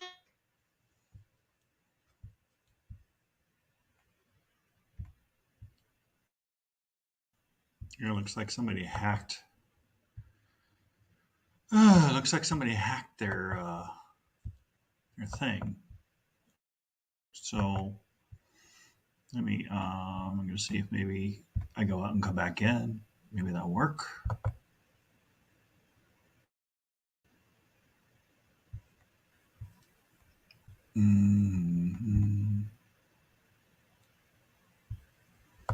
Took 6 months. They took $90,000 of cash of their own capital to convert 3 commercial lots into 7 residential lots, bringing the value up to $700,000. So it became more marketable in a different way. Just examples of why you want to have a third-party expert that's doing this. The underlying tax circumstances are a part of what qualifies, meaning the very first question on the property evaluation form is, what is your intention? Why are you considering donating? Because even though 20% of the people who donate do it just for the tax benefit, usually the best donations are people who have a philanthropic intention and they're doing it for all the right reasons. So we, as the real agents of change, don't get into their dirty laundry or business. But when we put them in touch with the specialized nonprofit, for them to know what the underlying tax circumstances are is going to be a big part of, is this property marketable? Minimum equity of $250,000. We do have a couple of other nonprofits, specialized nonprofits, who do not require that amount of equity, but keep in mind that the average is $550,000. And the first story you heard, the first property was giving $406,000 to the nonprofit. The second property is giving $600,000.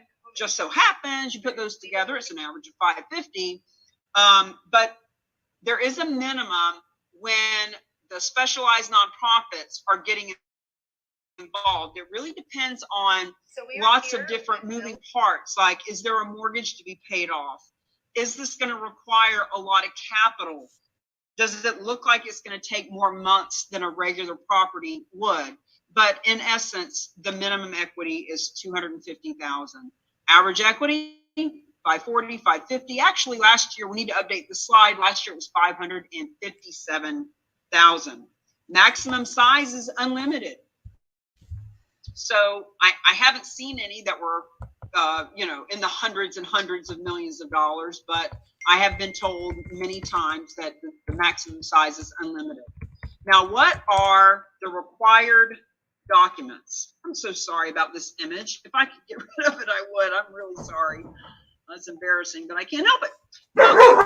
So here are the documents. When the donor first comes to the table, they are given 2 net gift estimates, meaning here's what it would look like if it was a traditional sale. Here's what it would look like if you do it based on the facts that you're giving us right now about how much the mortgage is, how much equity, et cetera, et cetera.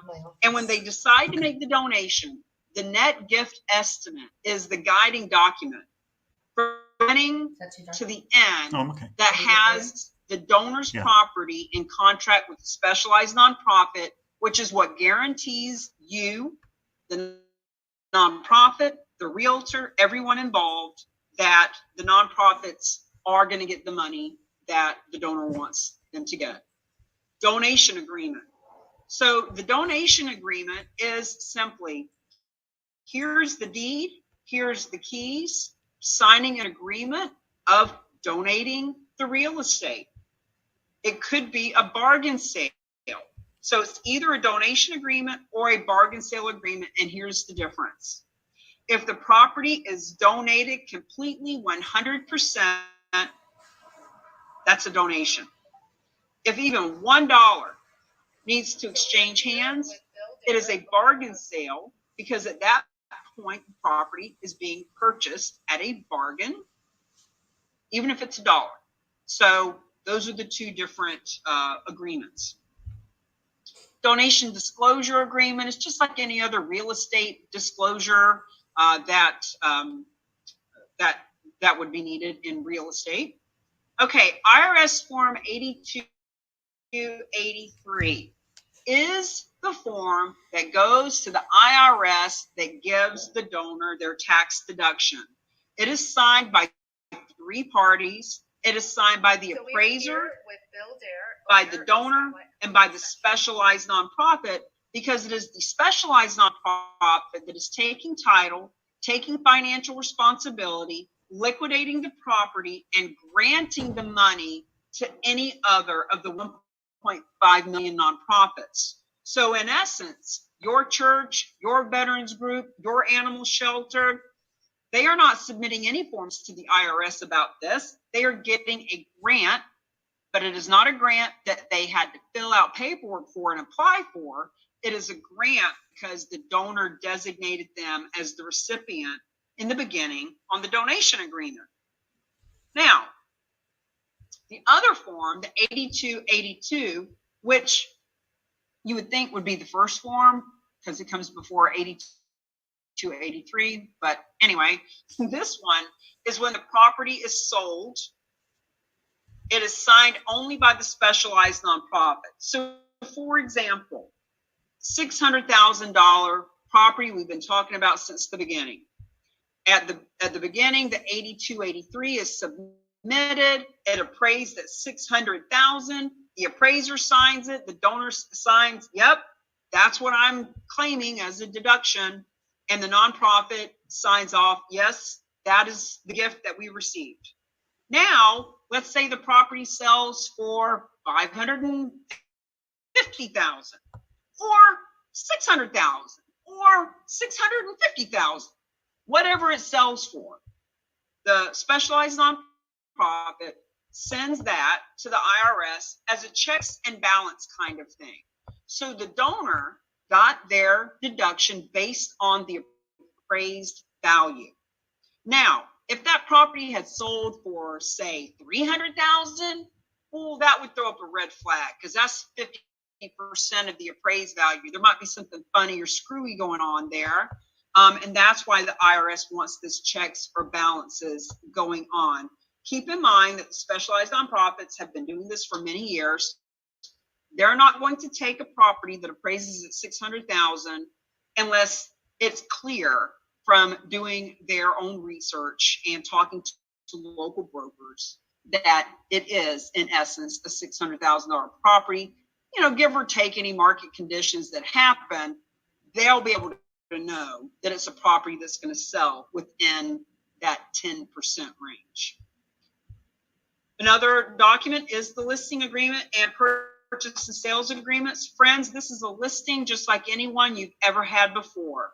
There is nothing different about it at all. It's kind of like an REO property or a relocation property from the perspective that the original owner, John and Mary, aren't the ones signing the listing agreement.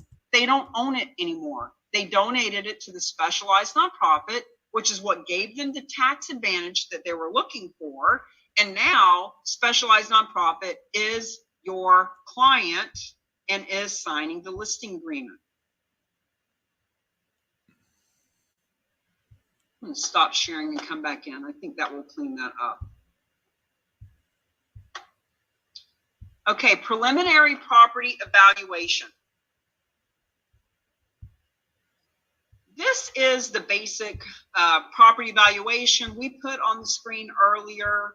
The RAOC.com/property evaluation. So in other words, there is an online version of this.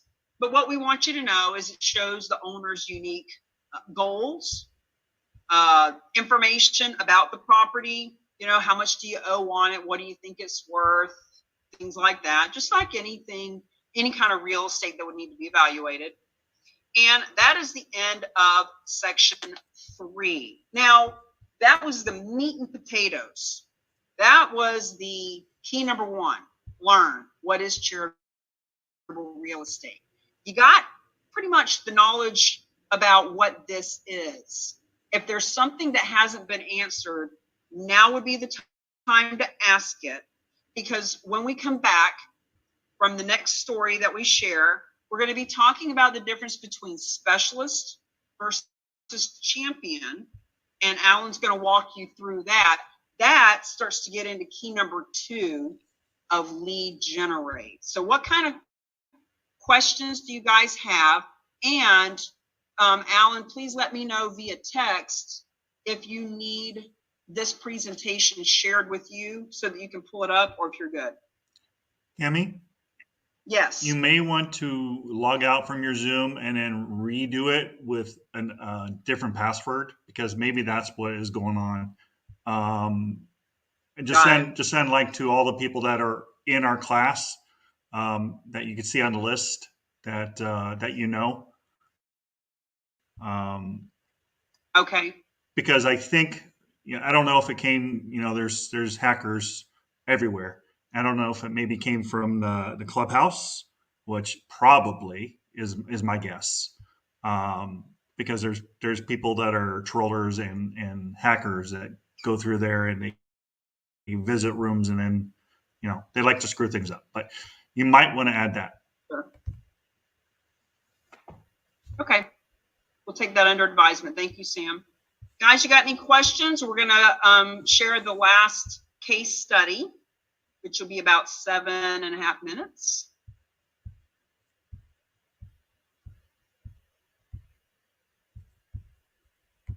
Great presentation. Thank you, Sam. We appreciate you always supporting.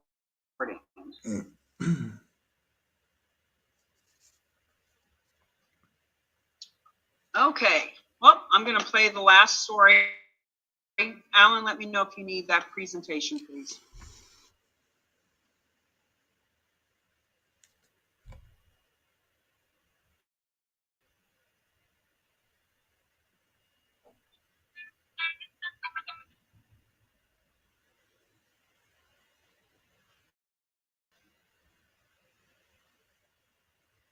Welcome to the Real Agents of Change podcast series, where we love to talk about our nonprofit friends and how they are getting funded by donations of real estate that average $550,000 for one piece of real estate.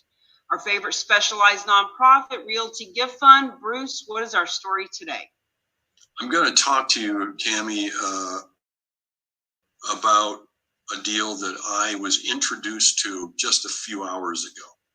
So we're not under contract yet, but this is such a wonderful situation that I wanted to share it with you because there will be a lot of people around the country who are in the same boat as our donor is in this one. Her name is Mrs. Baum, and she, I think is in her 80s. She lives on a farm in New York, and it has 2 houses on it, 40 acres. She, I believe, lives in one, and she has leased the other one to a friend for an indefinite period of time, intending for this friend to be able to pay rent and live there until the friend passes away. And she would like to make a donation of the farmhouse that the friend is leasing. And we think that both of the homes are on a single piece of land. And so in order to donate one of them from the other one, Realty Gift Fund is going to have to step in and do a lot split with the local jurisdiction, the county or the township or wherever she lives, in order to create a separate deed, legal description for each house. And we do this, we have done this our entire career. We did a donation last year where we took a 3.5 acre commercial or 5.5 acre commercial property, and we subdivided it into 7 residential lots and sold off the residential lots and created a much bigger value for the donor than the property he came to us with initially. And so we know how to do this, but we're going to have to do that with this one. We have described this to Ms. Baum, and she said, well, once we get the first one done, we might then do the second one where I'm living, and we will do the same process. And so we are imagining right now, Jay is in the other room making phone calls, and we are imagining all the steps we're going to have to take to get done what she is trying to get done. Remember, Cammie, Realty Gift Fund is really good at what it does. We are hardcore real estate people who have been in this business for 40 years each, and we've operated across the country, but these donations are always about our donors. Who are they? What are their circumstances? What are they trying to accomplish? And how do we keep them safe from the present time to the target time so that they get accomplished what they want and we haven't put them in any sort of financial jeopardy, that they've lost their house or we're trying to take care of what our donors need, even if they don't right now know that they need that. So we're in the process of determining all this.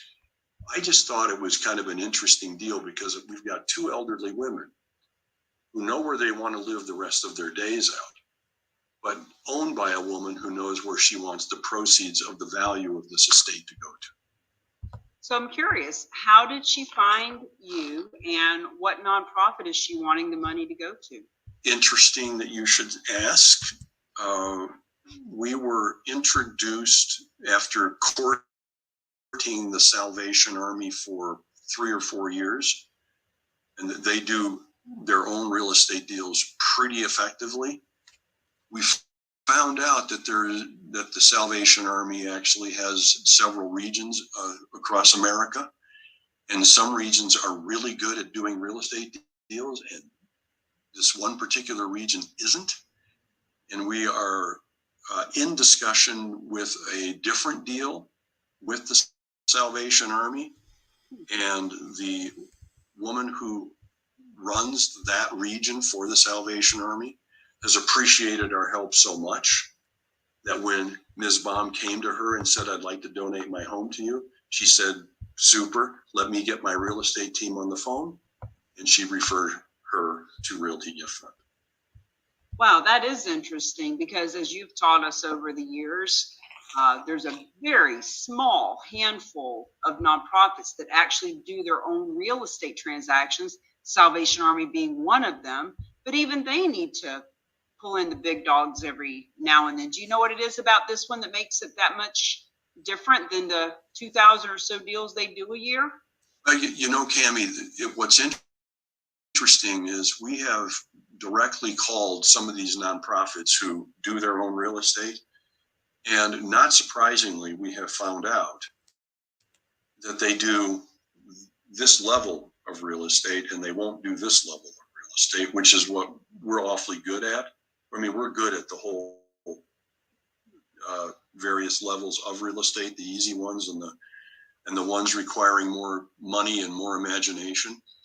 So even the ones who do it sometimes need help because their board policies say you will not cross over into this area of real estate donations.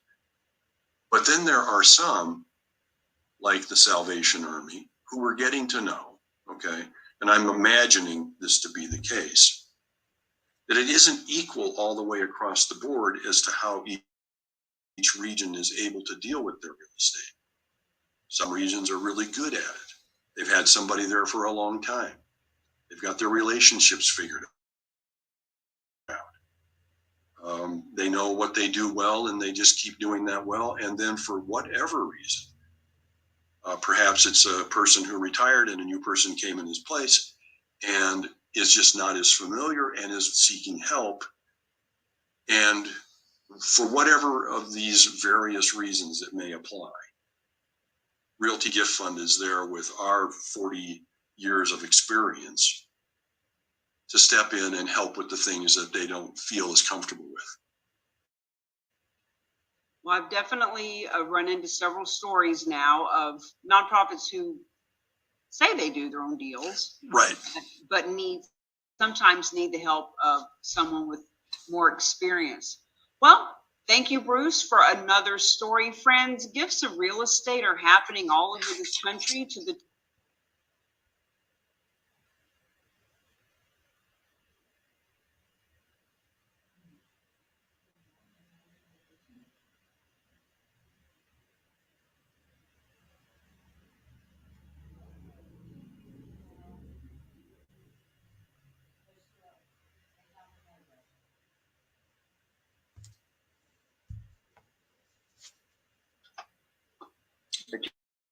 Kim, you there? Yes. Okay. You're up. Oh, I thought you were okay. I figured there was another bit for you there. Sorry about that. My fault, folks. All right, guys, listen, I just want to real quickly, I'm going to share the screen. I just want to go over a summary of basically what the difference between a specialist and a champion looks like. So let me just share this. All right. So this is, you go to therock.com/store. This is the landing page you'll come to. And it talks about our products, the charitable real estate products that we have. The basic product, everyone here should be getting at least the specialist package. It's very simple. It's very straightforward. You're first of all going to have access to. Let's see. I'll go to this simply. I'm going to skip through a lot of this stuff. Go right to the meat and potatoes here. All right, you're going to get your your certification, designation, and licensing. You get the certified charitable real estate specialist designation that you can put on, your card or your website, any of your branding, your marketing. You'll get a printable certificate as well from the Real Agents of Change, and the use of our trademarks and logos so that you can put those on your personalized marketing. Now, the one I talked about during the presentation was with our office hours with Bruce, which are the 3 hours with our team specialized nonprofit. That's the Real Agents of Change. And it's the first, second, and third Wednesday of the month at 1 p.m. Eastern time. And I cannot stress this enough. This is a huge value right here to get one-on-one access with Bruce.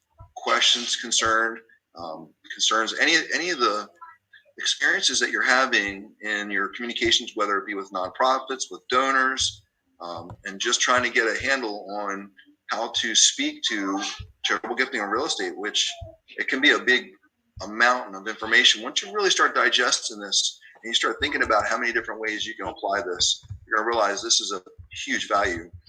Where it says get promoted, this is the interactive map that we have that highlights all the certified charitable real estate specialists, the nonprofits, the financial professionals that are involved that have gotten certified, and even donors who are all going to be on this interactive website. So if you hover over any specific area, it'll pull up all the local, the RAOC affiliates, or the people that are either specialists or champions in those areas. And even when people are searched on Google, so if someone were to search charitable gifting on real estate in Florida, then it's an opportunity for that person to come up in a Google search. We've already had people talk about them being found on Google searches just from this one page. And then the affiliate status, another one that doesn't get enough recognition here. So obviously, we're happy that you came in. We're excited for you to share this with as many people as you can, and we want to help train you and get you up to speed so that you can talk to this. One of the bonuses to bringing people to the master class and having them also either get specialist status or champion is that you'll get a 10% referral fee as a specialist, as an affiliate status. So it's just another way of incentivizing you to share this information, and you'll get a financial reward for doing so. And that's basically specialist in a nutshell. Everyone here is probably self-starters and willing and ready to take action on it right now. And of course, we're here to support you and get you where you need to be. What you get as a champion, though, that's what I want to talk about the most, because this is really where thousands of hours of Cammie and Danielle, Grace, myself have been putting into documents, videos, interviews, marketing material. I want to share some of that in a moment, but there's been so much time and so much energy put into this to bring, shorten your learning curve, to take all the work that we've done and put it in a package so you can just take it and hit the road. Like, you guys can start just, applying so much of what the work we've done to what you want to accomplish with the nonprofits you want to work with, whether you're a nonprofit and want to just open up the pipeline for receiving gifts of real estate. Legacy Launchpad, which is a huge a huge compilation of information that Cammy's put together. 5 keys to leverage real estate for real change, and 7 P's from purpose to payoff. I feel like that needs to be highlighted. When Cammy first went through the 7 P's with me, one by one, and just broke my whole, like, it just broke me down as a human being and sort of exposed what my real motivations were. This is such a powerful way to really get focused on your purpose. The roadmap, of course, comes with everything that you get as a specialist. You also get as a champion. Who to talk to, what to say, how to say it, all kinds of scripts so that when you reach out to these people, whether it's nonprofits or donors or other real estate agents, this gives you exactly what to say. It's just a lot of shortening the learning curve. The marketing, this is huge. We're constantly growing this, so you're always going to be getting more and more information out of this. But even where it stands right now, if you added nothing to it, this is a treasure trove of library of information. You get marketing templates, covers, banners, signs, etc., things that you can use when you're putting out whether for sale signs or hosting networking events, 60 social media posts formatted for Facebook, LinkedIn, and Instagram, and an email campaign with templates. And then there's also custom marketing that will be personalized for you. You get a personalized Real Agents of Change page. So personally, mine is www.therock.com/Alan. So you would have, whatever page that you want to have with your name. It could be your business name. Another powerful tool for you. You can just direct people straight to the website under your name. You get the 101 presentation slide deck so that you can do your own 101s, which I think everyone here is fully capable of doing. If I can do it, you can do it. And I did it last Wednesday. I'm not even a real estate agent.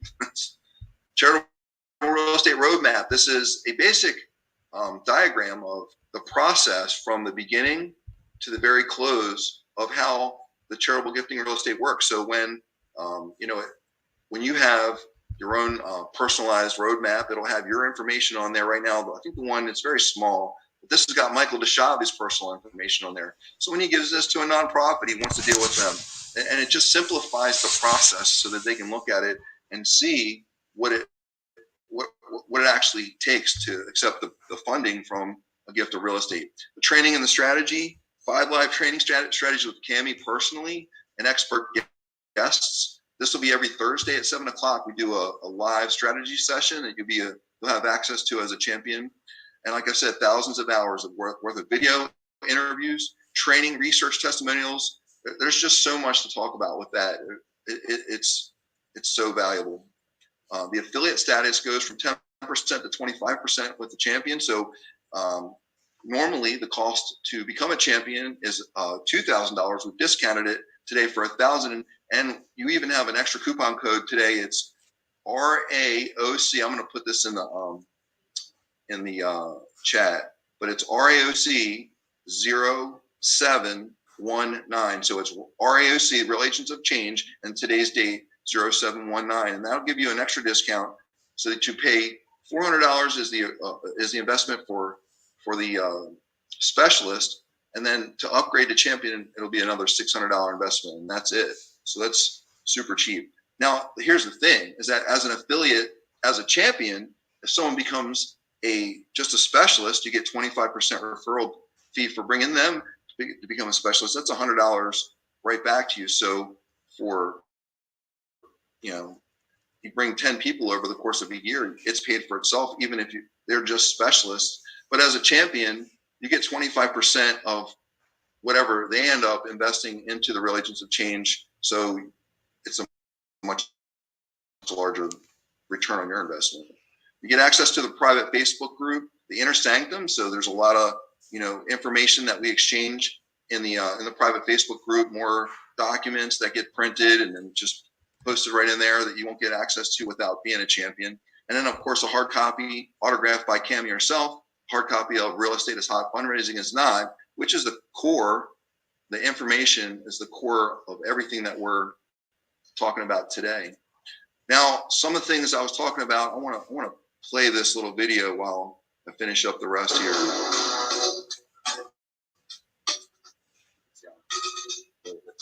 this is some of the marketing that Danielle has put together. Can't see it, Alan. What's that, Cammy? You can't see it. You need to change your screen. Hold on.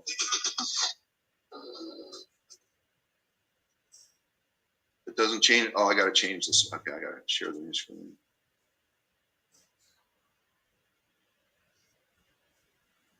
There we go. Tell me if this works. You getting that one? Yep. All right. So this is some of the marketing you get as a champion. This is, yeah, there's so many of these that Danielle's worked on.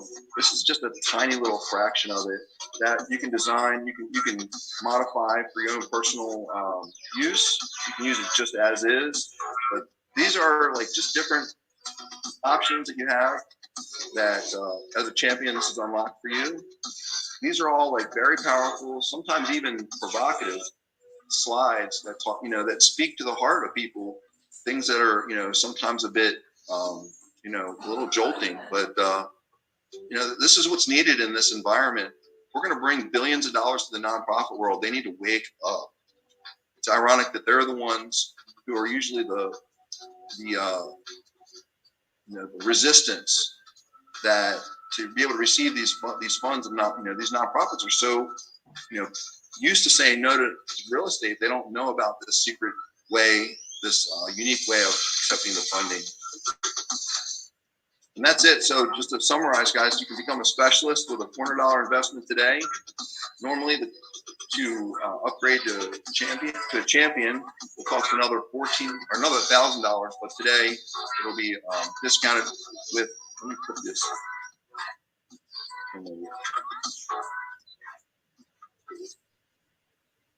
gonna put the unless somebody else, Cammy, can you do that? Put the I did. RAOC. Okay, cool. I did. They have it. Thank you.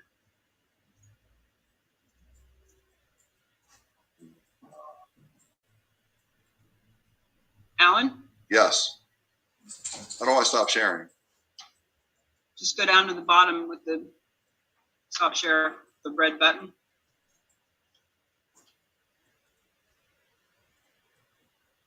I think I did it. All right. Nope, still seeing it. You got a dog over here. Hey, dog.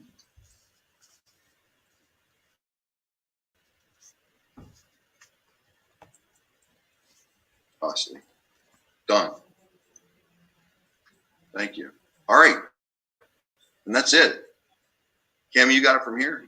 Are we going to take a 5-minute break? I'm sorry. Are we going to take a 5-minute break? Oh, I think we're going to take a 5-minute break. Guys, we're going to take a 5-minute break.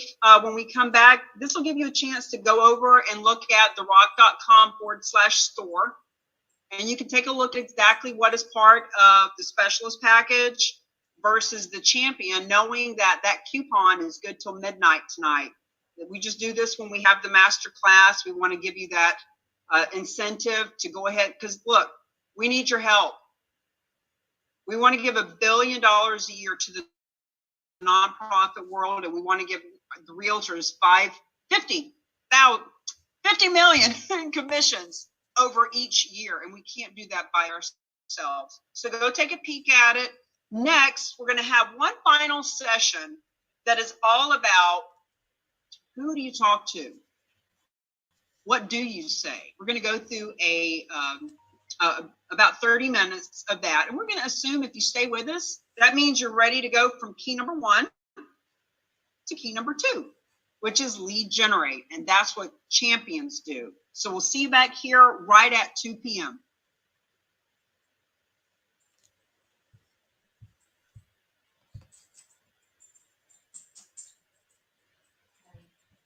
I'm still on. I'll come in there.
We're just on a quick 5-minute break for those that are on my social media. So we'll be back in a few.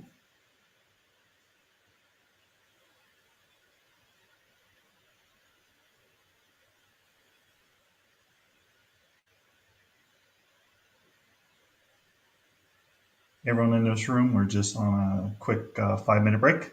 Thank you so much for coming and listening. And if you want to know more about guys, are going to be stepping into the next segment. Just a minute. Just thought I'd jump on. It's 1:58. Does anybody have a question or two while we're waiting to get into the last section? 9 billion.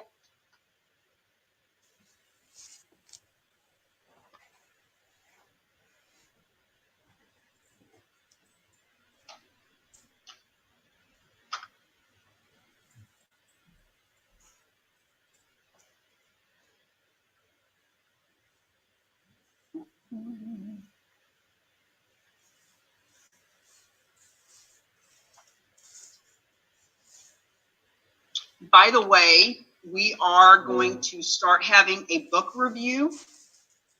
We're not sure if we're going to do it once or twice a week or what that's going to look like, but there are 43 sections in the book, and we're going to break it down by different groups of sections to really walk through all 5 keys. So you've just been part of key number 1. You've learned what charitable real estate is. The book really gets into step 2 and especially step 4 of how to leverage this. So anyone who has been part is a specialist or a champion. Anyone who's bought the book will be part of the book review. And we are actually also having nonprofits that are buying dozens of the book. In some cases are starting to order hundreds to hand out to the realtors and financial advisors in their area. Real estate companies are wanting to share this with their realtors. In other words, making money, making a difference is what it's all about. Okay, I'm going to share my screen. I'm going to assume that those of us who are still here see the value in actually taking action. Because knowing what charitable real estate is, so what? So what?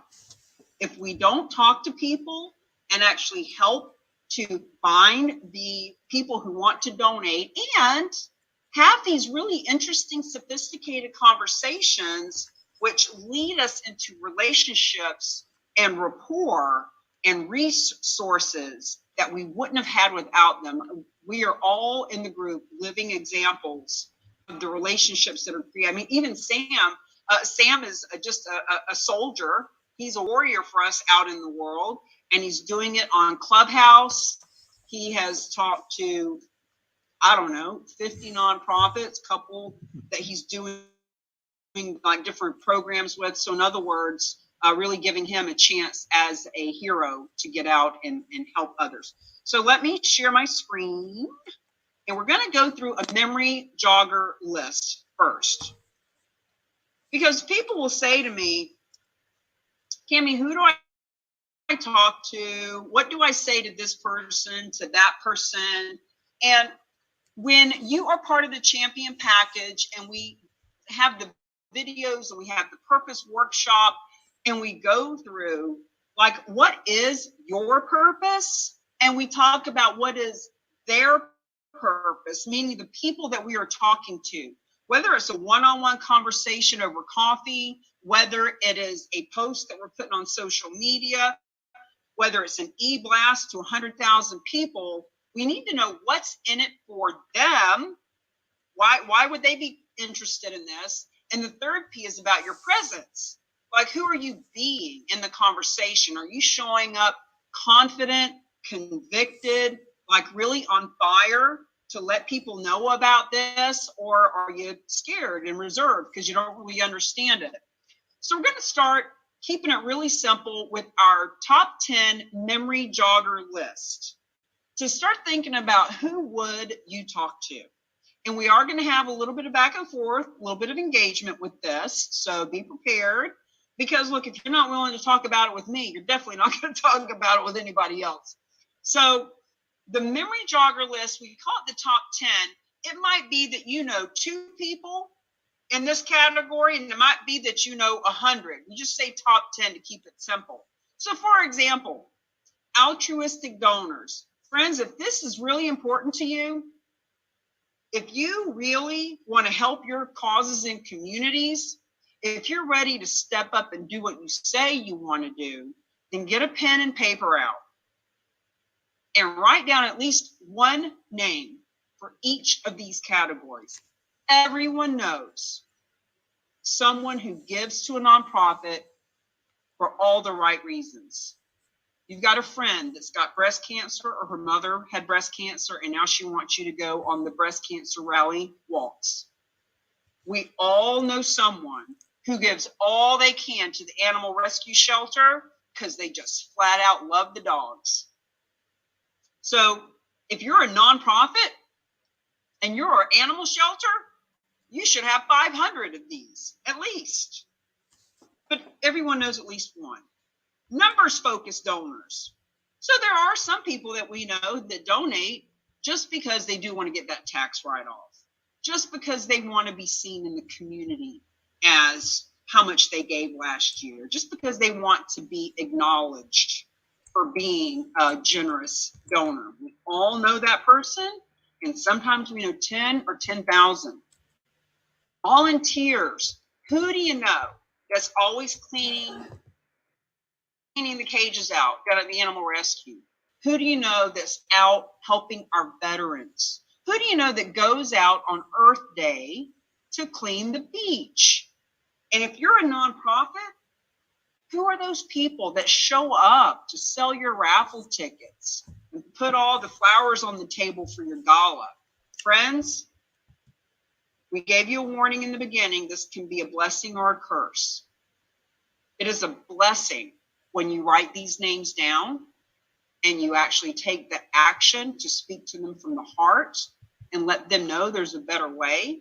And it is a curse if you sit here and watch what we're doing and don't say anything to these people, knowing how bad the world is suffering and struggling and how we could actually be the ones that help.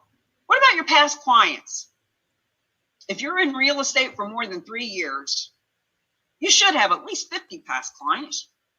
I'd like to think that if you've been in business for 10 years, you got at least 500 or 1,000. Your past clients, if you're in real estate, you know the people that have the veteran flag outside. You know the woman that's got 10 cats in the house. Guys, you've got past clients, you've got current clients. All right. Even realtors on here know other realtors, and you know realtors in other cities and other states. Guys, there's 1.5 million nonprofits. If you're in California, there's 5,000 per county. If you're anywhere in the country, there's at least 499 per county. You cannot help all of them. You definitely can't help the ones that aren't in your marketplace, and you can get a referral fee, both from us as an affiliate and for referring these donations of real estate. And if you're wanting to build a real estate team of other realtors, we got a whole module on recruiting. So who are the realtors that you know? And if you're a nonprofit, you need to think of all the realtors you know all over the country, because they are going to help you find donations because they're going to get paid to do it. Financial advisors, everybody knows 1 or 2 or 10. Every one of us have met with one at a Panera's for an hour talking about how we're all going to send each other business. Guys, if you're a real estate agent, instead of being stuck with one financial advisor, what if you actually brought this to 500 of them? Now, I know that I can have big vision and think of things in big ways, but if you want to be a Superman kind of person, you can get on the stage and speak to 500 of them. If you're a Clark Kent and you'd rather be behind the scenes, we can help you with that too. But you got to make the list first. Property managers. Cammie Baker, why would you have us put property managers on a list about charitable gifting and real estate? There is no one else that is going to be more boisterous about the property owners they know that are having tenant, trash, and toilet issues.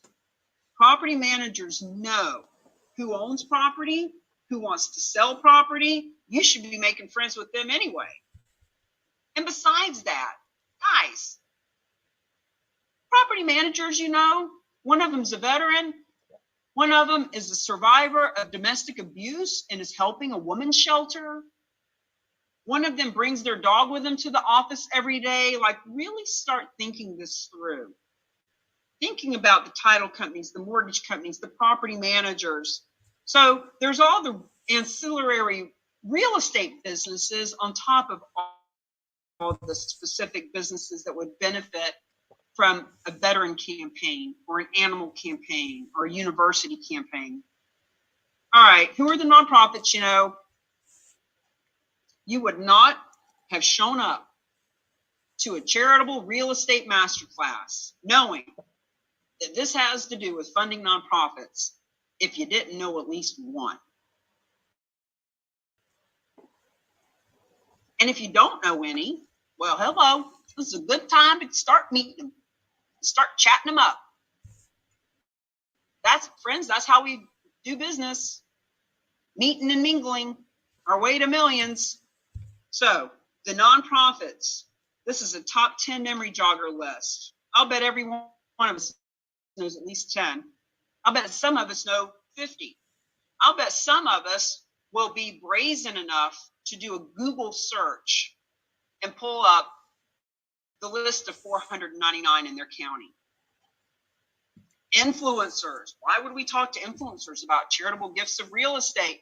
Because they're on Facebook and TikTok and LinkedIn talking about how their child has autism or how their husband survived the war in Afghanistan. Friends, influencers are people that can help you influence your market with this information, and they all have someone or something that they care about and take a stand for. Property owners, imagine that. Who do we know that has real estate? And guess what? Who are we to prejudge what someone owns, what they would do with it, who they might donate or how much they might donate? Don't pre-qualify people. It's none of your business why they would want to donate or if they would want to donate. Our job is to simply let them know that this is an option for them. Because guess what? Property owners know other property owners. And maybe the one you're talking to only owns their primary residence, but maybe just last week they were talking to someone who inherited a property or was talking about they don't know what they're going to do with this property with all the capital gains tax. Just let them know. Center of influence.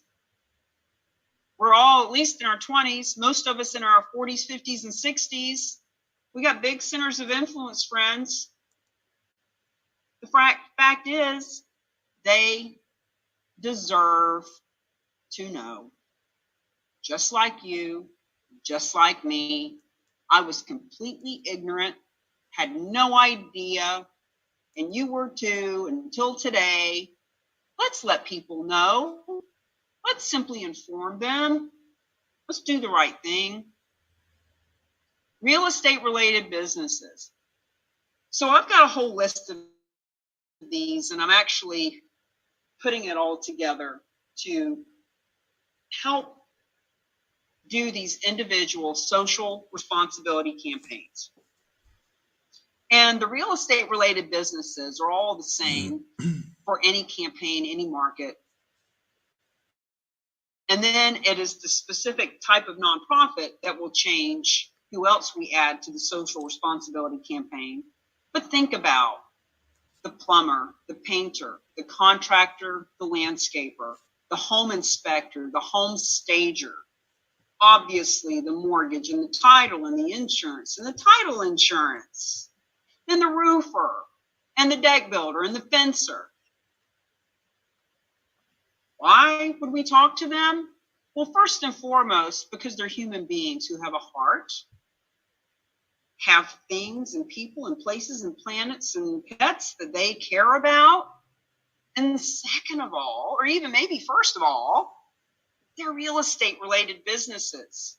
They want to talk to realtors. The last 3 events that we have done have all been sponsored or hosted by a title company, and the majority of the people in the room were realtors.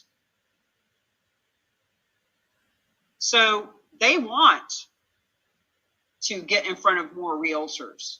And depending on what your business strategy is, I don't know who you want to get in front of or what you want to do, but when you can show 20, 30, 40 businesses how they can get in front of realtors, it's just a matter of time before you're at the center of attention of this whole donations of real estate campaign. So we can focus these campaigns directly on who you want to do business with. Maybe you want to do business with families that are selling a house and upgrading to the next level of house. A whole campaign for that. Maybe you want to do business with financial advisors. Maybe you want to do business with, maybe you want to be the go-to for all nonprofits in your area. But friends, it starts with creating a name list. Talked about those animal lovers. You know, Giving USA is the Bible of donations and percentages and who gets what and how do people give. And it broke my heart when I saw on their pie chart that animals are the least donated to cause, and they are bulked together with the environment. Environment and animals together, 3%. I personally want to do something about that.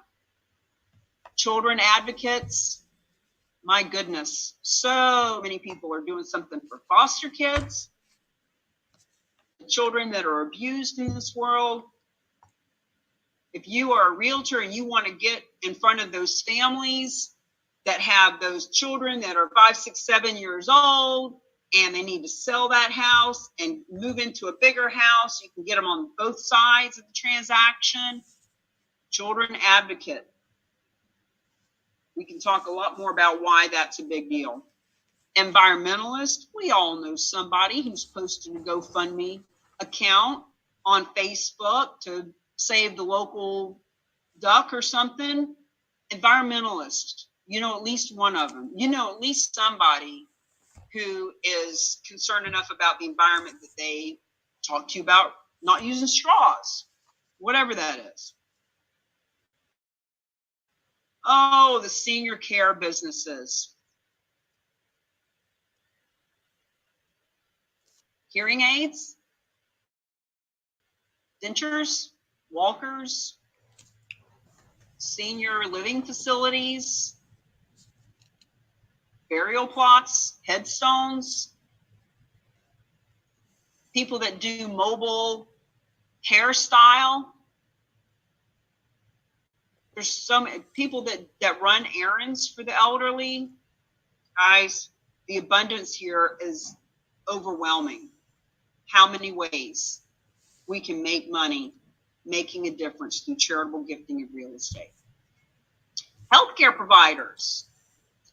Tammy, why would we want to go talk to a doctor or someone who handles trauma, PTSD, nurses? Friends, healthcare providers in general, they're healthcare providers. They're helping people who need and use and leverage and are part of nonprofits. Children with diabetes, heart care issues, people with brain traumas.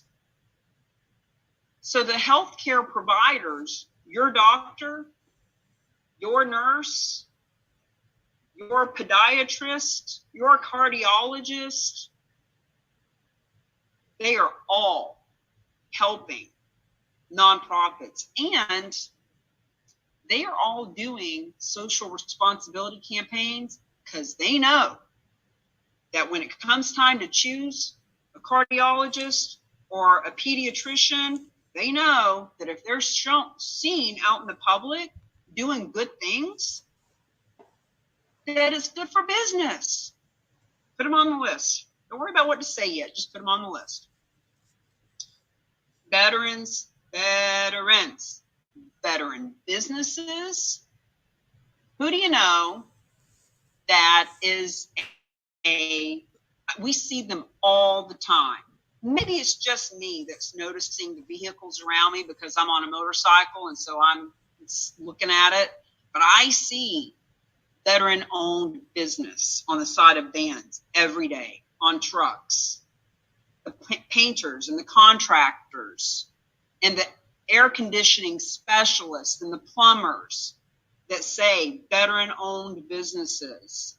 What about the businesses that aren't owned by veterans, but they support veterans? Like veterans drink coffee for free here every Monday.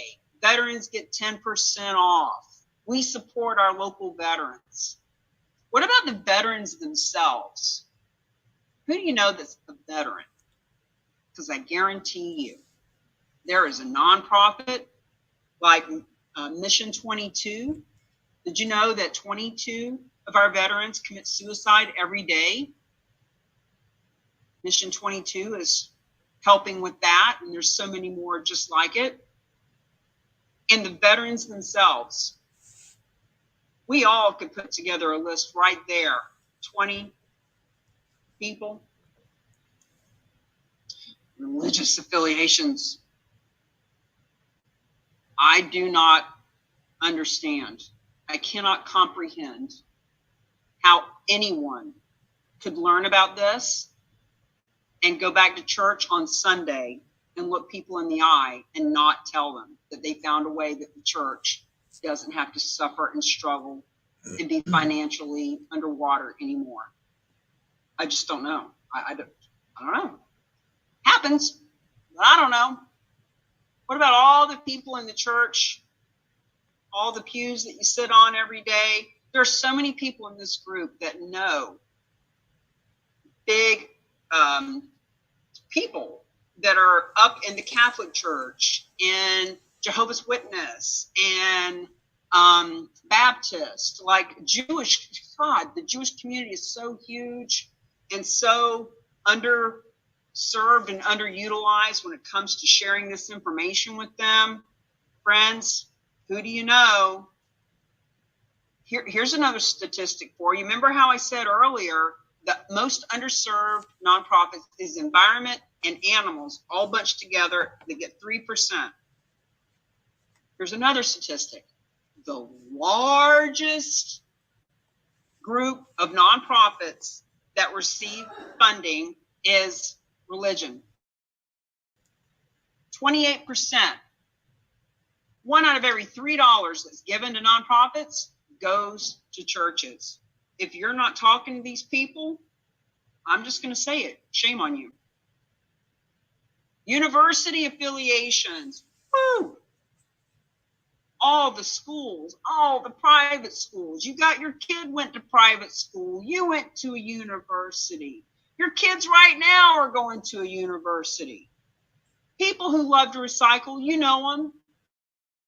They're making those posts all the time. People who are always wanting to change the world, you know who they are too. They're always talking about what's broken. I don't know if they know how to fix it, but they sure do know what's broken. We can let them know how to fix it.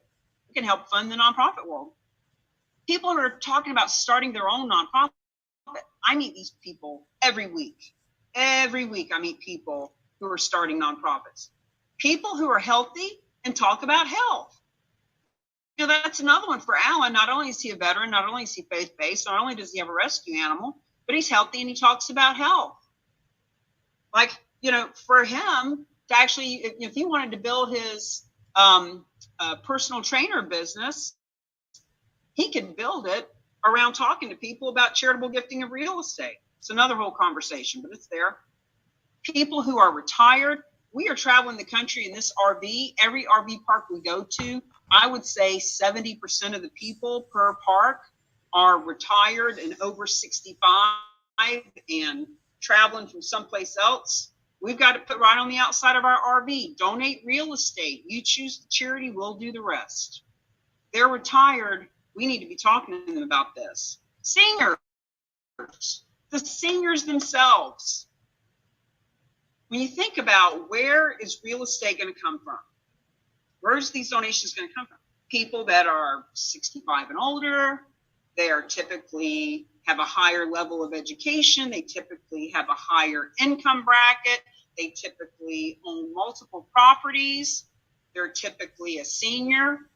Whether they have children or not is irrelevant, but the seniors are where we're going to find a lot of these properties. So I would like to just have a quick chitty chat. I'd like to find out, who have you thought of? You don't have to give us people's names and telephone numbers, but just, I'd like to hear some input as to whether or not, did you think of somebody that, Sam, did you think of somebody going through this again that you hadn't thought of before? Beverly, have you thought of someone? Jackie, Barkley, I'd love to hear if this is helping at all. Amy, it definitely is. I think that, I'm 5 months into real estate. I've had 3 transactions, and I already think of one client that comes to mind. So absolutely. Good for you. And you're 5 months in real estate. You could be outperforming the local superstar very quickly. If you started talking about it depends. Are you, Jackie, more of a superwoman and you want to be out in front of people and be on video? Or are you more of the quiet behind the scenes person? I'm the one where they say, don't put baby in the corner. So you can put me on stage. Absolutely.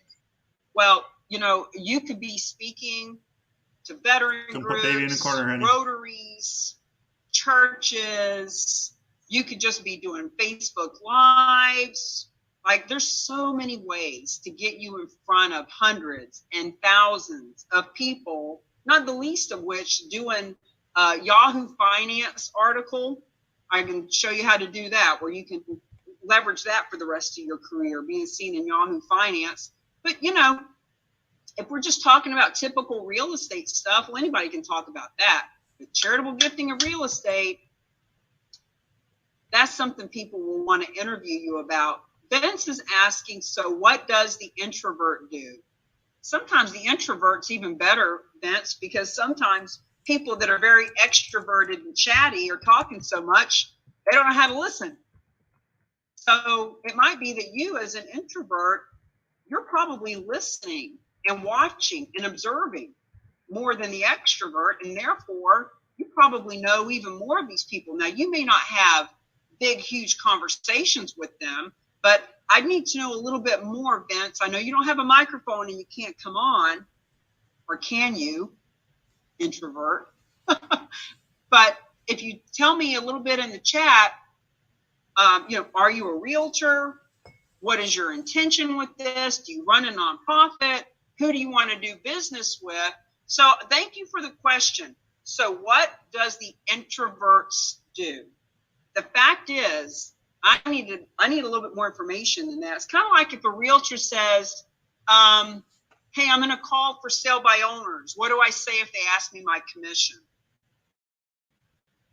Well, it depends. Where are you at in the conversation? Are you on the phone or are you at the door? What is their motivation? Have you built rapport? Do you know why they're selling? In other words, you need a little bit more information than just what does an introvert do.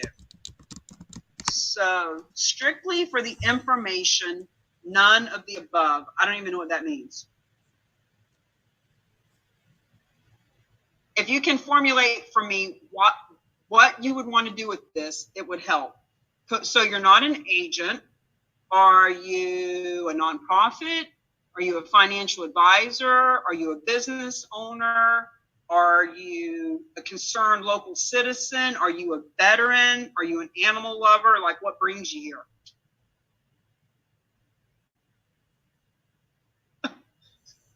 Vince, it's like pulling teeth, bro. If you want to have a conversation with me, let me know why you're here and what you'd want to talk to people about. What is your motivation? Because I don't know what an introvert would do if I don't know why he would want to talk to anybody. And this is what we talk about, right? Thank you for helping us to ferret this out. As a specialist, you get certified and you can be on the map and you can come talk to Realty Gift Fund. That's awesome. That's a huge step in the right direction. But as a champion, now we want to start talking about who do you want to talk to? Like, do you want to be the go-to realtor for everyone in the Tri-County area? Do you want to be focused hyper on helping domestic abuse? Are you not even sure like what nonprofit turns you on, but you just know you want more listings and you want them in that neighborhood over there? Are you a nonprofit who's looking to build another school for the kids in Africa and you need $1 million and you've already tapped out your donors? Like just need a little bit more information to be able to answer a lot of questions. Beverly, I haven't seen you here in quite some time. I'd be interested in who you thought of since we've been going through this. Well, it's giving me my confidence up. I'm actually changing financial advisors. So I'm going to speak with a new financial advisor actually tomorrow. So this just re-energizing myself into the language and thing it's given me more confidence to go. When I talk to him, he will be presenting me for something and then I can ask him for something, kind of give and take return. So that's what I got out of it just a minute ago. I love this conversation because when you say he's asking you for something and you're asking him for something, might I offer up, you are giving him the gift of knowing that this is a way he can build his business too. So for example, Alan and I, through our friend Jessica Peterson, we were introduced to a financial advisor. This was about a month ago. And this just goes to show you need to qualify people before you take the time to go to a Panera's and sit with them. But very rare that people actually get out and meet face to face anymore. We were at the gym. It was right across the street. So we go meet this woman. She's a financial advisor for 6 months and doesn't even know what a donor advised fund is. Like she literally took her pen and wrote down the words so that she could ask her mentor about it. So when people say financial advisor, financial professional, that's like saying teacher. Kindergarten, elementary, high school, physics, 1 year, 20 years, grad school, Yeah. So when I talk to him and say some of these terms, if he doesn't know what these terms are, then he's probably not the person I want to handle my financial advisement. Amen. Yeah. That's number one. And number two, he wouldn't be any good to you in this business anyway. Mm-hmm. Like, God bless. If he doesn't know what she didn't know what it was. She was so new and green and uneducated. And that's why, Jackie's been in the business for 5 months. And typically we say we are looking for seasoned professionals because they just, like, for example, Beverly's been an agent for 10, 15, 21 years. 21 years. So you know how to write a contract. You've already got a big center of influence. You're already wanting to help Make-A-Wish Foundation. You already know all these people. You're so seasoned now, we can just help you to leverage those relationships a little bit differently and to elevate who you're meeting and mingling and hanging out with. Whereas Jackie is a little bit newer, but Jackie, you're both beautiful, but she's also a go-getter. She's in a really, like she just said, she's already done 3 transactions in 5 months. So she's coachable. She might be hungry. So it just kind of depends on the person as to whether or not they would be good for what we're doing. But yes, when she told us she didn't know what a donor advised fund was, and then she started saying something about basically asking if we wanted to use some of her services. I mean, I couldn't say it, but I mean, knowing what we know now, couldn't work with somebody that doesn't even know what that is. Right. Okay, guys, let's go back. I'm going to share the screen. It's 2:33. We want to respect your time. Just going to go through a little bit of language and mindset around a basic conversation. But please, it's kind of like giving you a knife as a 3-year-old and expecting you not to hurt yourself.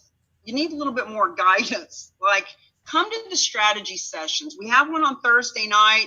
You'll be getting an email from the team with the link to my Zoom account. You are welcome to come sit in on Thursday night just to kind of get a taste of the strategy session. But ultimately, if you're not part of the champions, if you're not getting coached and mentored and talking strategy and telling me who you want to talk to, why you want to talk to them, are they altruistic or numbers focused? Are they 65 as a financial advisor, have already made so much money that they're wanting to leave legacy and help their clients leave legacy? Or are they 28, don't know what a donor advised fund is, and just want to build their business? Because all these factors are dependent on what would you say to so-and-so. But let me share the screen and we'll have this last little bit because I want to respect your time. So our friend, Dr. Russell James, says, remember the 4 S's, story, story, story, stop talking. Guys, I cannot recommend his writings, his scripting, his books more. I just couldn't. Dr. Russell James. Alan, if you want to put that in the chat, you can find him really easily on LinkedIn. Let him know that the Real Agents of Change sent you. He will send you over 60, 70, 80 links to books and videos and things that he and his team have written. It's all about nonprofit psychology and just how to create these conversations from the hero's journey and the Socratic fundraiser where you're asking people questions that helps to educate them on something. So he's just really got this thing nailed in. Story, story, story, stop talking. What does that mean? The easiest way to make the first call or the first contact or have the first conversation, I heard an interesting story last night, or I heard an interesting story in this class that I was in yesterday, or I heard about this interesting way to fund nonprofits, or hey, you know what, financial advisor, I was sitting in a class yesterday and I heard about a way that financial advisors like you are liquidating hard assets and putting it in donor advised funds and adding to their assets under management. Now, that was a mouthful. I wouldn't expect you to say that right now. But what I'm saying is that was a story. The story of what you heard. The story of an example. You know what? I heard an example in a class yesterday about a woman that was donating $25 a year for 32 years. And next thing you know, she was donating a piece of real estate to that nonprofit and they had zero risk. That's a story that you can share with a nonprofit that you're wanting to talk to. I thought you'd find it interesting. In other words, letting the person know that you reached out to them because you knew that they would find it interesting. Or think about the people that you know, your past clients. John and Mary. John and Mary are your past clients. They bought a house from you. They sold a house through you. They bought investment property through you. You know John is a veteran, and you know that Mary had breast cancer. And you know that they're beautiful people, and you've seen on their Facebook how they're doing a walk for life. You've seen him on a poker run with his veteran brothers and sisters. Friends, I'm telling this story because you all know this person or this couple. And you could reach out to them, to John and Mary, and you could say, you know what? You guys bought a house from me a couple of years ago. My bad, I haven't been in touch in quite some time, but I thought about you. I knew you'd find this interesting. I was in a class yesterday, and I heard a story about how nonprofits are being funded by tens of thousands, hundreds of thousands, millions of dollars. John, I know you're a veteran. Mary, I know you had breast cancer. I just want you to know, as this area's first charitable real estate champion, certified specialist, I just want you to know, if you'd like to introduce me to the people that run that poker run and that help with that relay for life, I'll be happy to share with them how they can actually bring in millions of dollars. Now, story. We didn't get into details. We didn't talk about percentages. These are just examples. It depends on how well you know them. You know, there's a big difference between cold market and warm market. Lots of variables. I learned a way our nonprofit can 6 times donations. Friends, if you sit on a board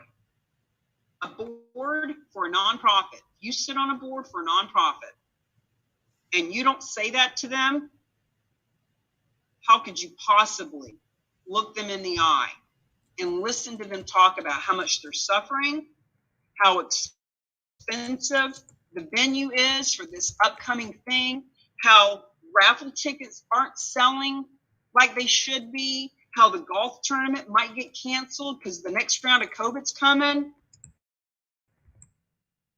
Friends, these nonprofit boards that we're sitting on that are barely bringing in $30,000, $50,000 for the year, or bringing in 3 or 5 or 10 million.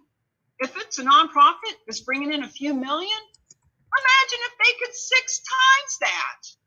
Imagine.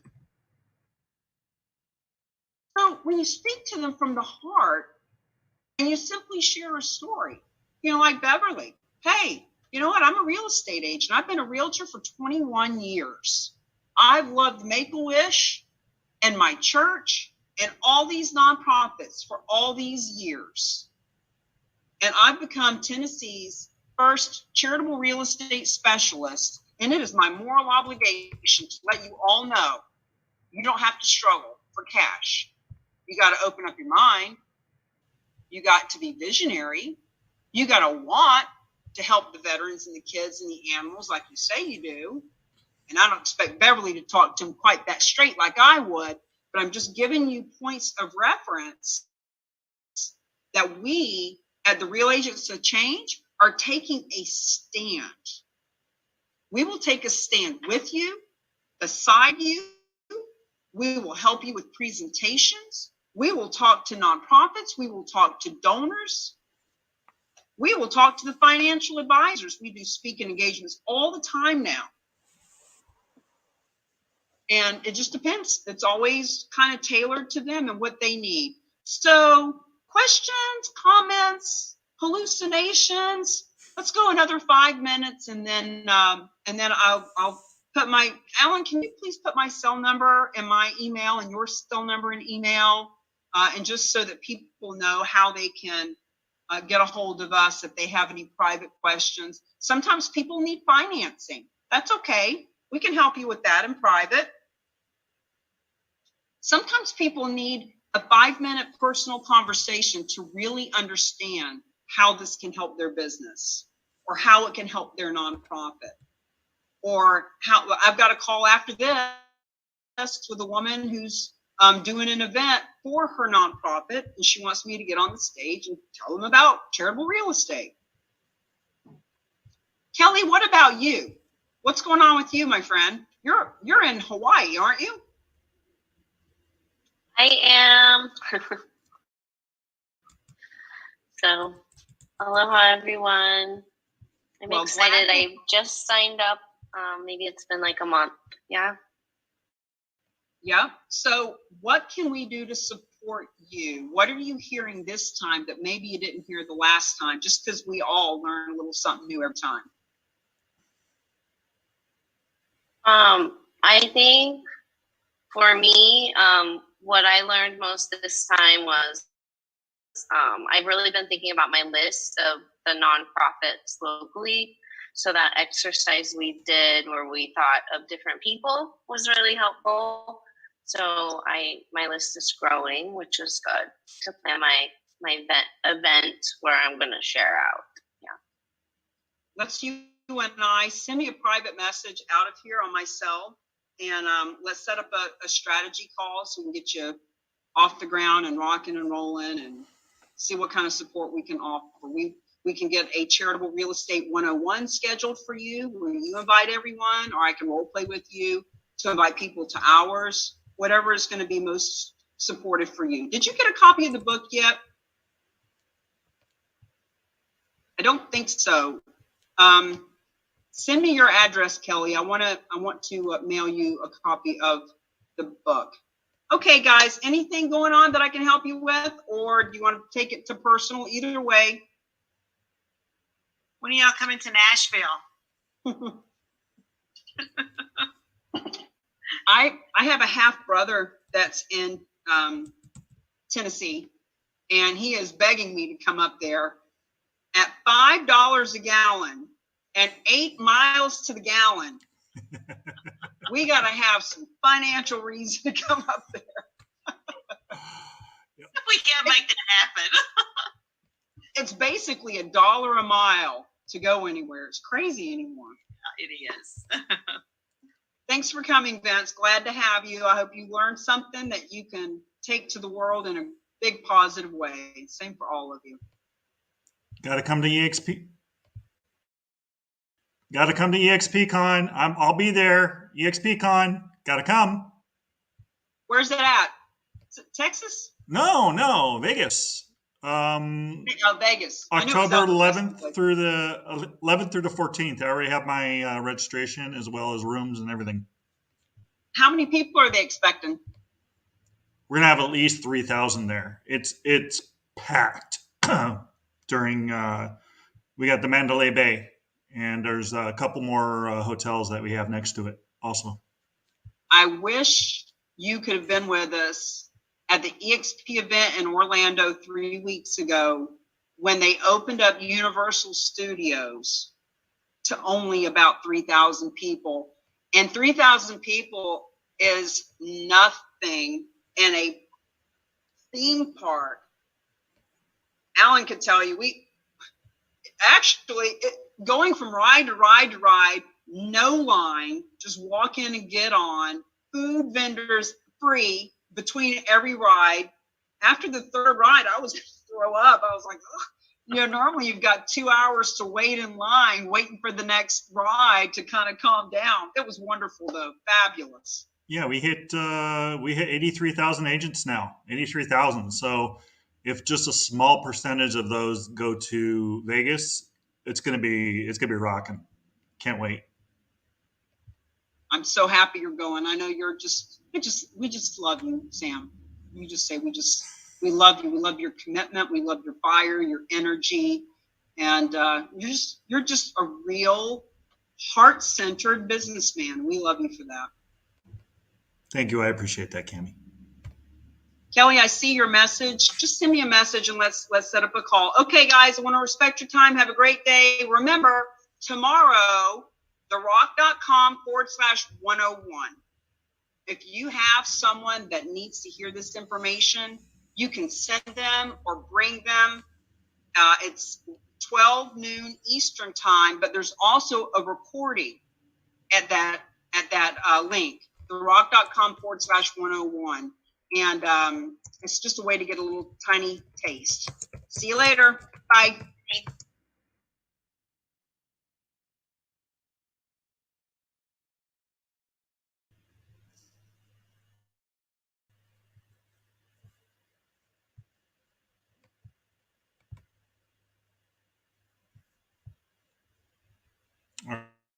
All right. Give me 1 second. Let me get my camera rolling here.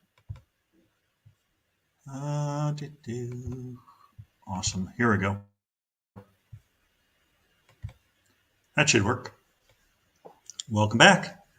I hope you learned something about charitable gifts of real estate. If you want to know more, please let's connect. You can go to samrocks.com, samrocks.com. It's right there. And I'm going to end this broadcast. Thank you so much for coming, and we will talk to you soon. Bye for now.